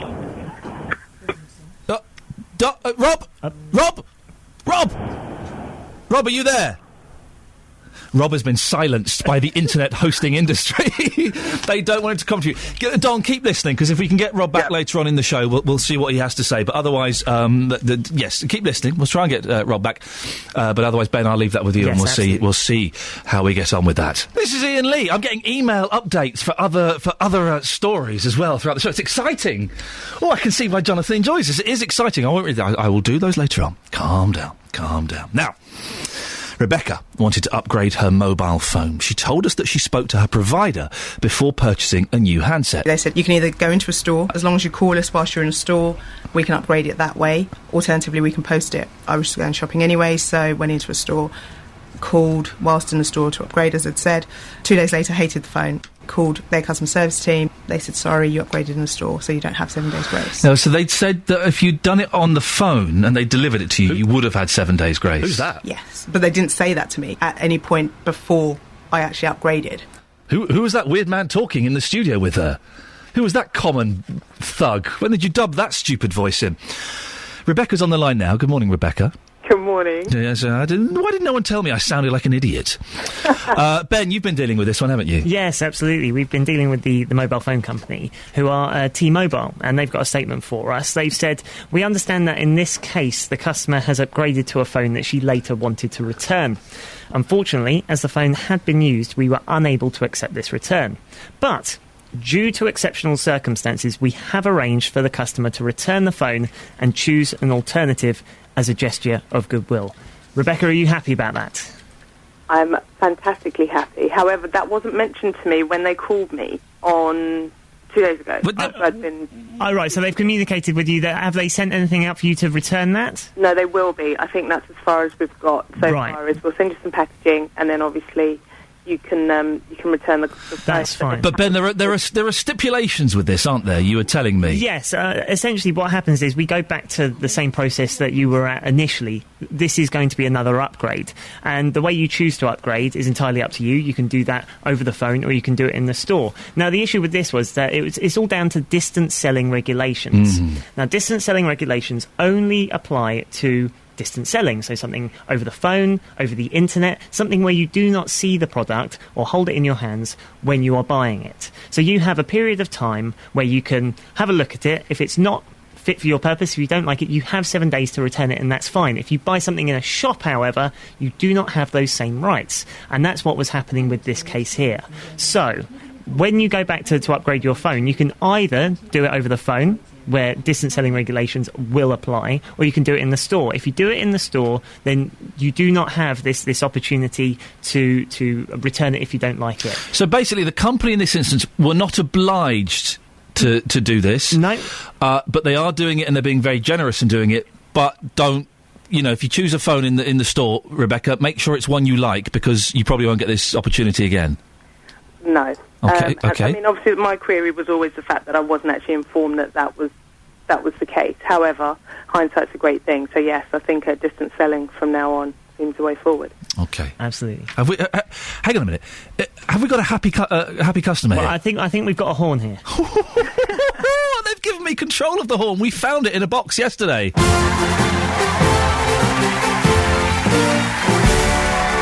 Fantastic. Feels good to be alive, doesn't it? Doesn't it, Jess? Feels good to be alive. Rebecca, just if you choose a phone, just make sure you choose the right one, please. I don't want to see you again. Not that you weren't pleasant, but I just don't want to see you again, okay? And we had so much fun, but thank you so much for your help, guys. Thank you very much, Rebecca. There we go. Well done. Excellent work, Ben. Good work there. So the thing, you've got to be very careful when you're buying these things, that you get exactly the right one. Otherwise it can be a terrible, terrible mess. If you want to give us a call with your consumer problem, 08459 455 555 is the telephone number if you'd like to do that. Now, this Monday, the Olympic torch concludes its journey across the 3 counties after a very early start in Luton. Yeah, I'm going to be there at the early start in Luton on Monday. I know. You can come and look. Don't touch me, please. The torch makes its way through Dunstable and onto Milton Keynes. It's then on to Bletchley, Buckingham and Winslow, after Whitchurch the torch will make its way through Aylesbury, Stoke Mandeville and then onto Waddesdon. We will be there so you don't miss a thing. We are your Olympic station. We are BBC 3 Counties Radio. And I will be there Monday. So I'm filling in for breakfast for a few weeks. I think 3 or 4 weeks. I'm not quite sure. And I'm looking forward to it immensely. But I'm not looking forward to getting up ridiculously early. That's the thing that's going to worry me. And if you're around at 6 o'clock, at silly o'clock on Monday morning, and you want to come along and say hello, do.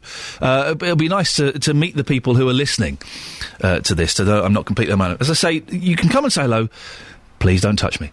Please don't touch me. We are going to play a song and then we'll come back with another update. This is Iain Lee filling... Oh, it's a bit squeaky there. Did you hear that? A little bit high-pitched, a little bit excited. This is Iain Lee filling in for Jonathan Vernon Smith while he's away on his holiday. It's the Consumer Hour. And this is where we kind of do our best to sort out your consumer problems. There's a pretty good hit rate. So if you're sitting at home thinking, well, there's this company and they owe me this 20 quid and I kind of feel that I should get it back, but I'm being confronted by a brick wall all the time, then you can give us a call, because we'll have a go. It'll be either me or Ben. Could be Jonathan next week as well. I'll be typing up my case notes. Before I took over this, Jonathan sent me a very long, detailed and firm email telling me about all of the cases, which ones I was allowed to touch, which ones I was not allowed to touch. And there were a few that he wants to resolve himself. I believe there's something about a stuffed cat. And then he left very strict instructions saying, Iain, I want 2 updates for when I return, and I want to be kept up to date with all of the stories that have taken place.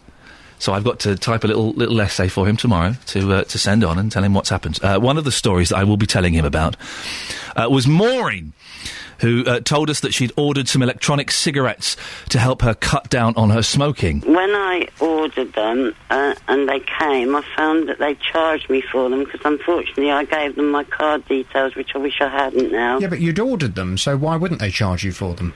Well, they were supposed to be free for 14 days. All they said was they only wanted a penny off my card. So they've taken the money. How much money have they taken from you? $26.90. Maureen, you're on the line. Yes, I am. Hello, you're doing a wonderful job. You're very, very kind, Maureen, and I didn't think that we would get to speak to each other again because the case was resolved, but I believe you phoned up with a complaint.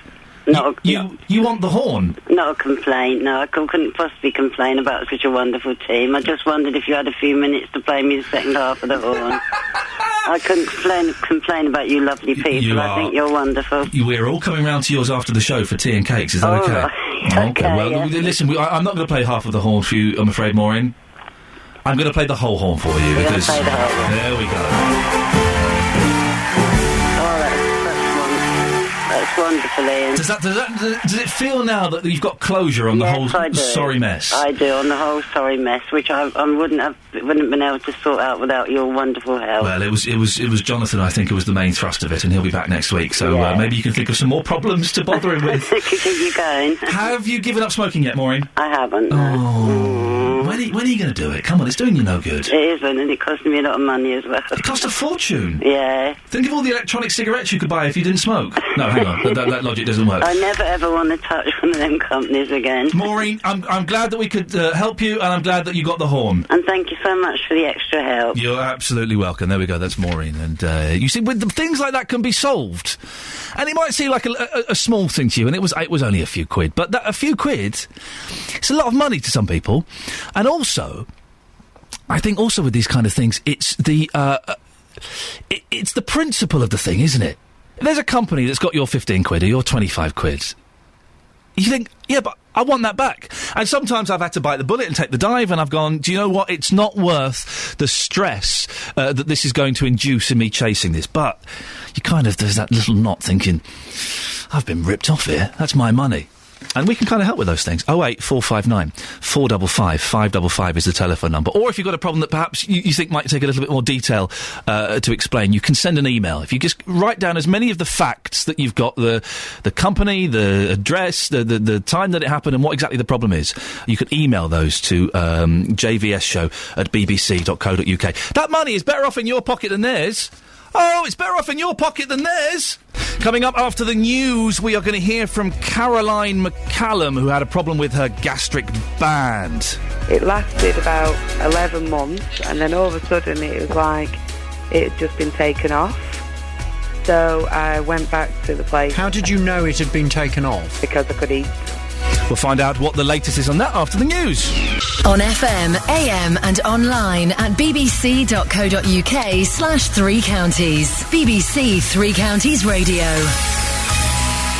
From this Friday afternoon through to the Monday morning, we're taking BBC Three Counties on the road. We'll be broadcasting all of our programmes live from the centre of the Love Luton 2012 Festival, with reporters following the Olympic torch every step of the way through the three counties. Come down to Wardown Park in Luton and you can challenge Justin Dealey's jukebox or help JVS celebrate the torch arriving in Luton. We are your Olympic station. We are BBC Three Counties Radio. Now, as I said earlier on, Caroline had a gastric band fitted in 2010. And I asked Caroline why, it's not me, I wasn't there at all, it was Jonathan asked Caroline why she'd had the procedure in the first place. This is what she had to say. Because I was overweight. Okay. And I tried loads of diets over the years. I was really unhappy with how I felt, so... Can I ask how much you weighed? I weighed 20 stone then. So how much did you pay to have this gastric band fitted? Just under £5,000. It lasted about 11 months, and then all of a sudden it was like it had just been taken off. How did you know it had been taken off? Because I could eat. Now, I spoke to Caroline a couple of days ago. There have been developments in the story. This morning we're going to find out what they are. Keep listening, BBC Three Counties Radio. This is Iain Lee filling in for Jonathan Vernon-Smith.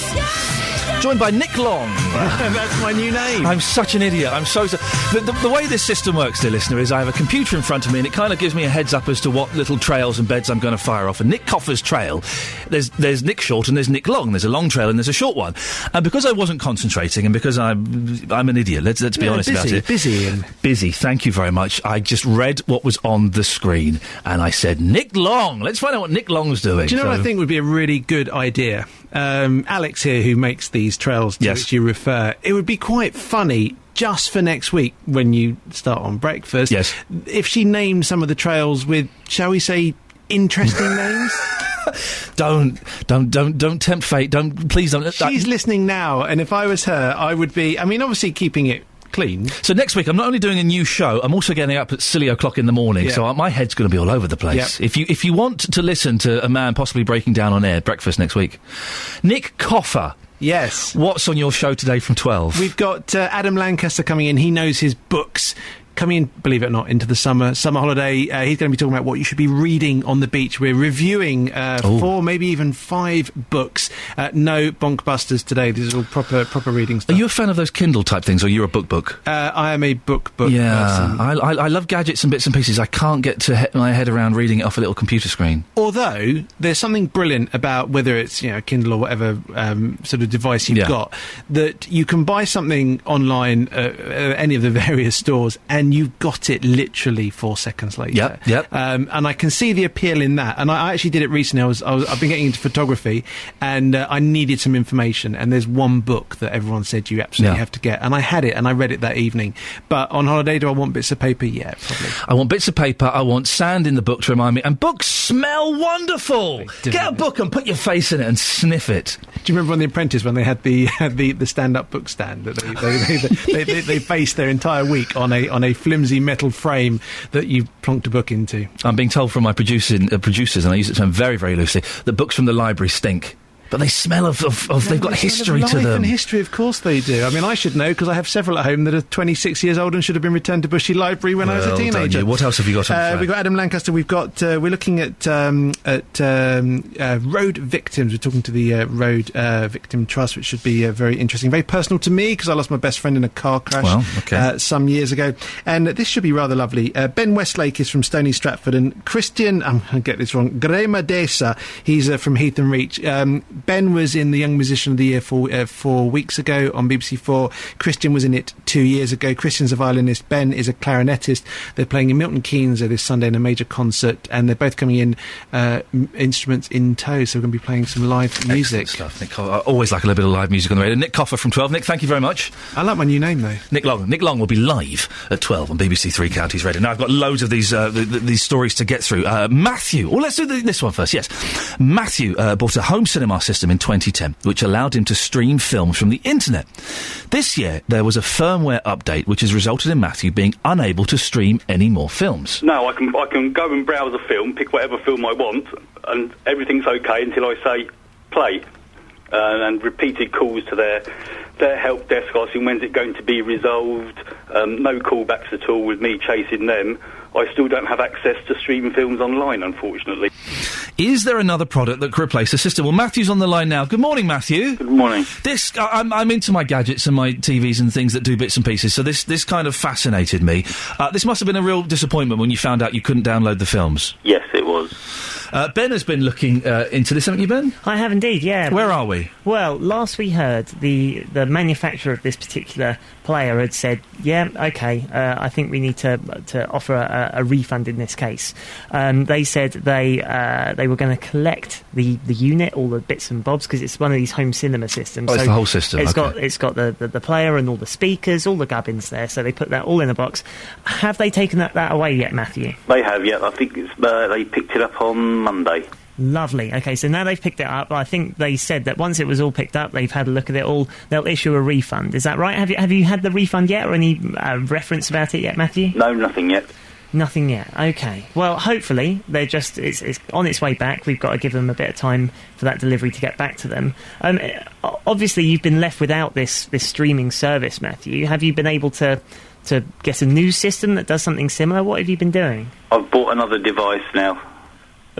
A similar device, just from a different manufacturer. Yes. And it works well, and you can stream the films? Yes, it works fine. Fantastic, because this was really important to you, Matthew, wasn't it? You suffer from Asperger's. You don't like going out and leaving the house very much. You refer to us as carbon-based life forms, don't you? Yes. Well, I quite like that. I can see why you. It's factually correct. Absolutely. It's factually correct. So now you're at home. You're watching the movie. What have you been watching, Matthew? What's the most recent film you've been watching? What was the most recent film I watched? Bruce Almighty. Oh, okay. Really? That surprised me. Any good? Yes, I enjoyed it. I do have it on DVD anyway, but... Hang on, why would you stream it as if you have it already? It's just the way my brain works. It saved you going upstairs to get it off the shelf, didn't it? I must admit, I do exactly the same thing as well. Have you got any films planned for this evening? No. Okay, I'm off to the pictures to see Prometheus. Oh, really? Don't tell me what happens. Don't tell me what happens, please. I don't want to know. It looks scary. I like my scary films or comedies. Matthew, what's your genre? Scary scary films. There we go. You see, and Bruce Almighty, as we know, is terrifying. Well, Matthew, get back to us when you have this refund, because obviously you need to get that money back. But let us know, and then half a horn. I think half a horn. Half a horn. There we go. It's a whole horn. Oh God, the computer's crashed. There we go. The whole thing is Matthew. The system is so excited by your news that the whole you've brought the BBC to its knees. Yeah. There we go. Matthew, let us know when you get your money back. Will do. Thank you very much. There we go. Fantastic. And I'm assuming that my technical team can reset the computer that was fired off there. There we go. Right, this is Iain Lee filling in for JVS. We should have Gary on the line. Hello, Gary. Good morning. Gary, you've got a new problem for us. Please tell us without mentioning any company names or company details or anything like that.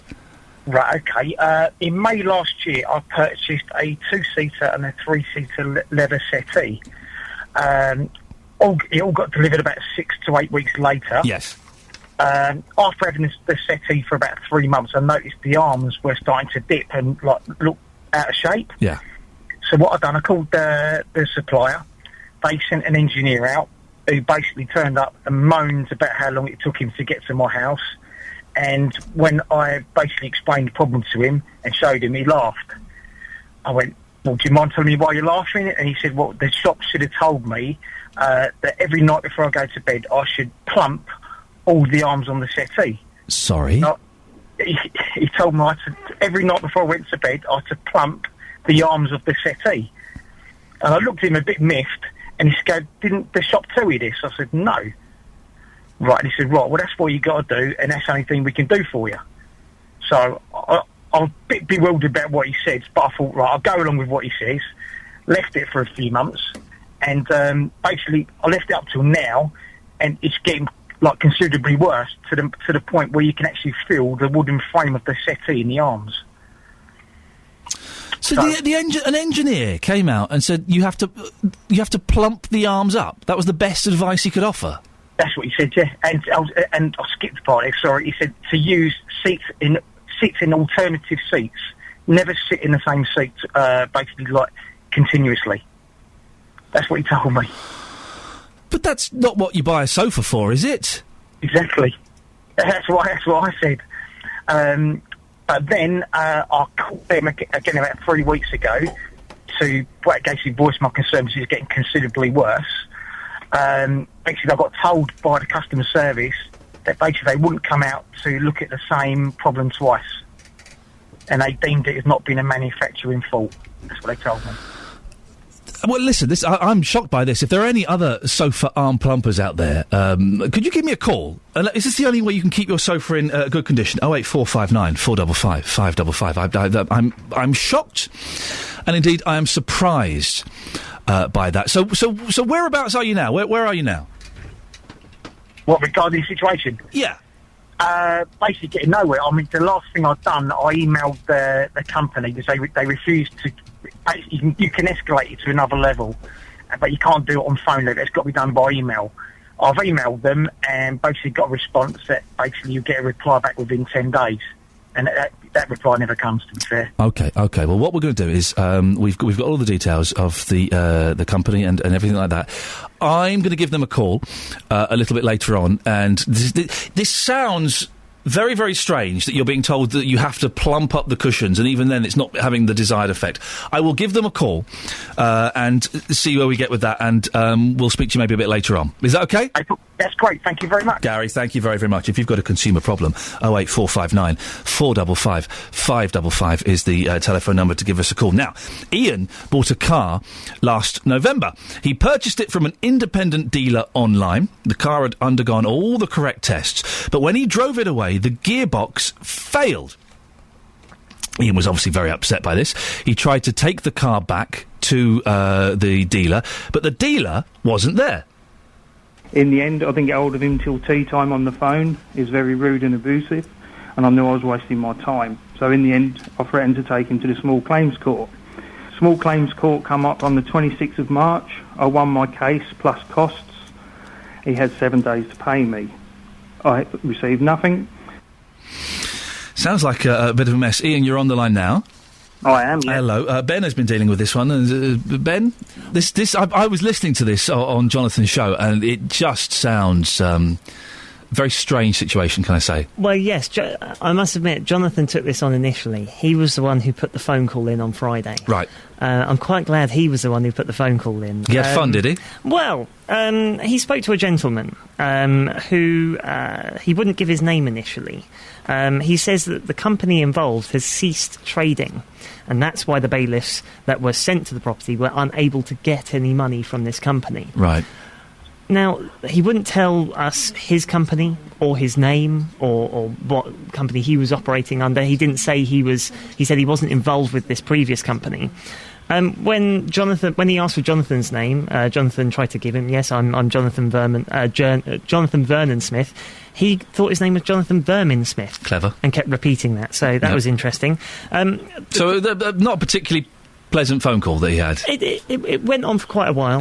Yeah. But one thing that did come out of it, which was quite puzzling, was that he mentioned that when Iain bought the car, he bought the car as a trader. He said this was a trade sale. And the difference for some of our listeners who may not know, a trader-to-trader sale is taken as seen. So if a trader buys something off another trader, they don't have the same rights and the same protection as a consumer does with a trader. Really? I've never heard of that. That's right. So he says that the receipt says it's a trade sale. So, Iain, did you buy the car as a trader? Basically, I went there and explained to him why I wanted the car, and it wasn't for trade purpose. I've got the receipt in front of me, and this is exactly as it says. The last line says, I deem myself to be a trade buyer. I did not read that, okay, which I understand is on the receipt.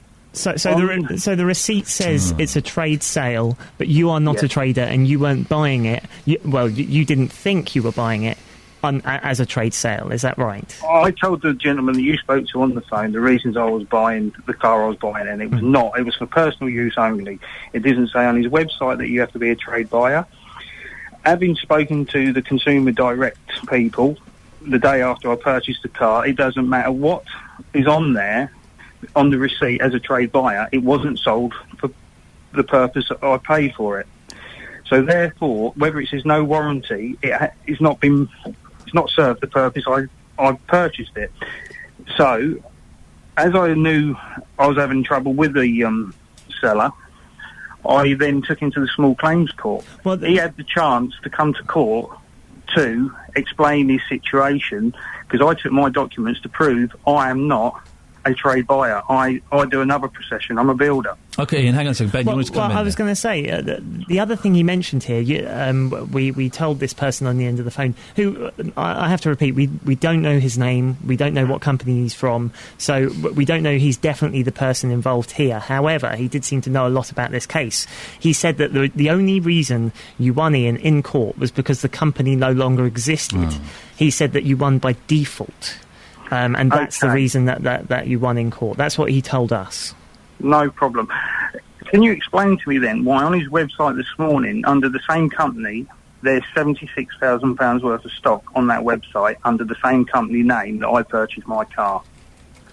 Well, I know that Jonathan is obviously away this week. We've been looking into it, on his behalf while he's away. But I think this needs further investigation. From this initial phone call, we're still none the wiser about where we're going forward with this. And I tell you what, that phone call is not going to come from me. I'm not touching this with a dirty stick. To be honest, I'm going to leave this one for. Is that okay if we wait until next week, Iain? Partly because I'm scared, but partly because Jonathan has initiated the contact with this, and he has a relationship with this chap of some sort. It would be appropriate, I think, if Jonathan pursued this. Absolutely. In the meantime, Iain, have you had any further contact with the company? Has anyone contacted you, or anything happened on your end of things? As in speaking to the company, as from the day in November, they have not answered any of my letters, any of my calls or anything. I've spoken to the bailiffs recently this week, and they're going to look at going in again, hopefully. I've spoken to the police, and they're saying what I should have to do. I've had to contact Swansea about the registration forms, because that also isn't in order. That's all wrong. Yes. So, unfortunately, I've got a lot of things going on, but nothing seems to be going forward. Okay, well, leave it with us, Iain. I think there's things we need to investigate, particularly if this company is still trading or not. I think that's the key issue here. Is the company still trading? And that's what we need to find out, because if it is still trading, then presumably the bailiffs should have some powers there. That's what we need to determine. So we will do some digging in the meantime, but I think we'll pick this up next week when we have a bit more information behind this. Okay, Iain? That's no problem with me. Thank you very much, Iain. There we go. It's sometimes you deal with companies and they're very lovely and they're very helpful, and sometimes you deal with companies and they are not particularly helpful in the slightest. If you've got a problem that you'd like us to have a look at, then do give us a call. 08459 455 555 is the telephone number, and maybe, possibly, we can do something to help. As Ben was saying, Jonathan will be back next week. He'll be back on Monday. I don't think there's a consumer hour on Monday. I suspect that's because of the torch being carried all around the area. Oh, we've got a text from Shaz, re Gary's sofa.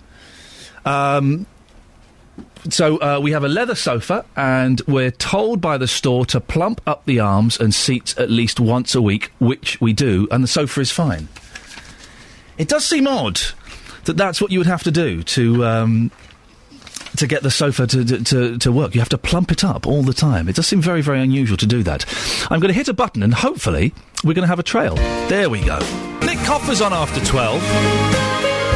Well, I'm just reading that this week Nick broadcasts live from Love Luton Festival. He's taking a foodie look at the festivities, finding out who's cooking what and how we can try the delicious food on display at home. I like delicious food. Along with the food up for grabs on the day, Nick will look at the diverse varieties of flavours and cultures we can expect from Luton Carnival on Sunday. Nick will also be joined by Luton chef and friend of the show, Patty Slowly. She'll bring the sunshine if the clouds put a dampener on our day. That's Nick Coffer's Weekend Kitchen live from the Love Luton Festival at midday on Saturday. Or Nick Long, as I'm going to know him forever now.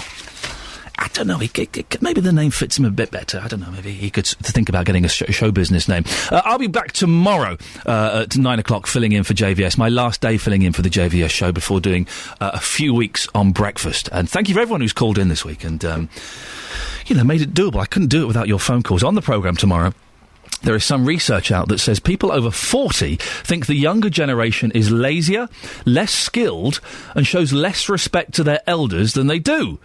It's interesting, isn't it? I'll be discussing this on tomorrow's show. It'll be interesting to get your phone calls and your take on this. I think we may be speaking to Frank, who is a gentleman who I spoke to earlier in the week, who was in his 80s and challenged me to a driving challenge. Not a race, but some sort of driving test. I won't be taking him up on that, just so you know. Time now to get the latest travel news. So don't forget to join me tomorrow at 9 when we'll be talking about that. We'll also be having more of the consumer updates, and we've got some corkers for tomorrow. But coming up after the news, it's Nick Coffer. Getting beds, hearts and bucks talking. This is BBC Three Counties Radio.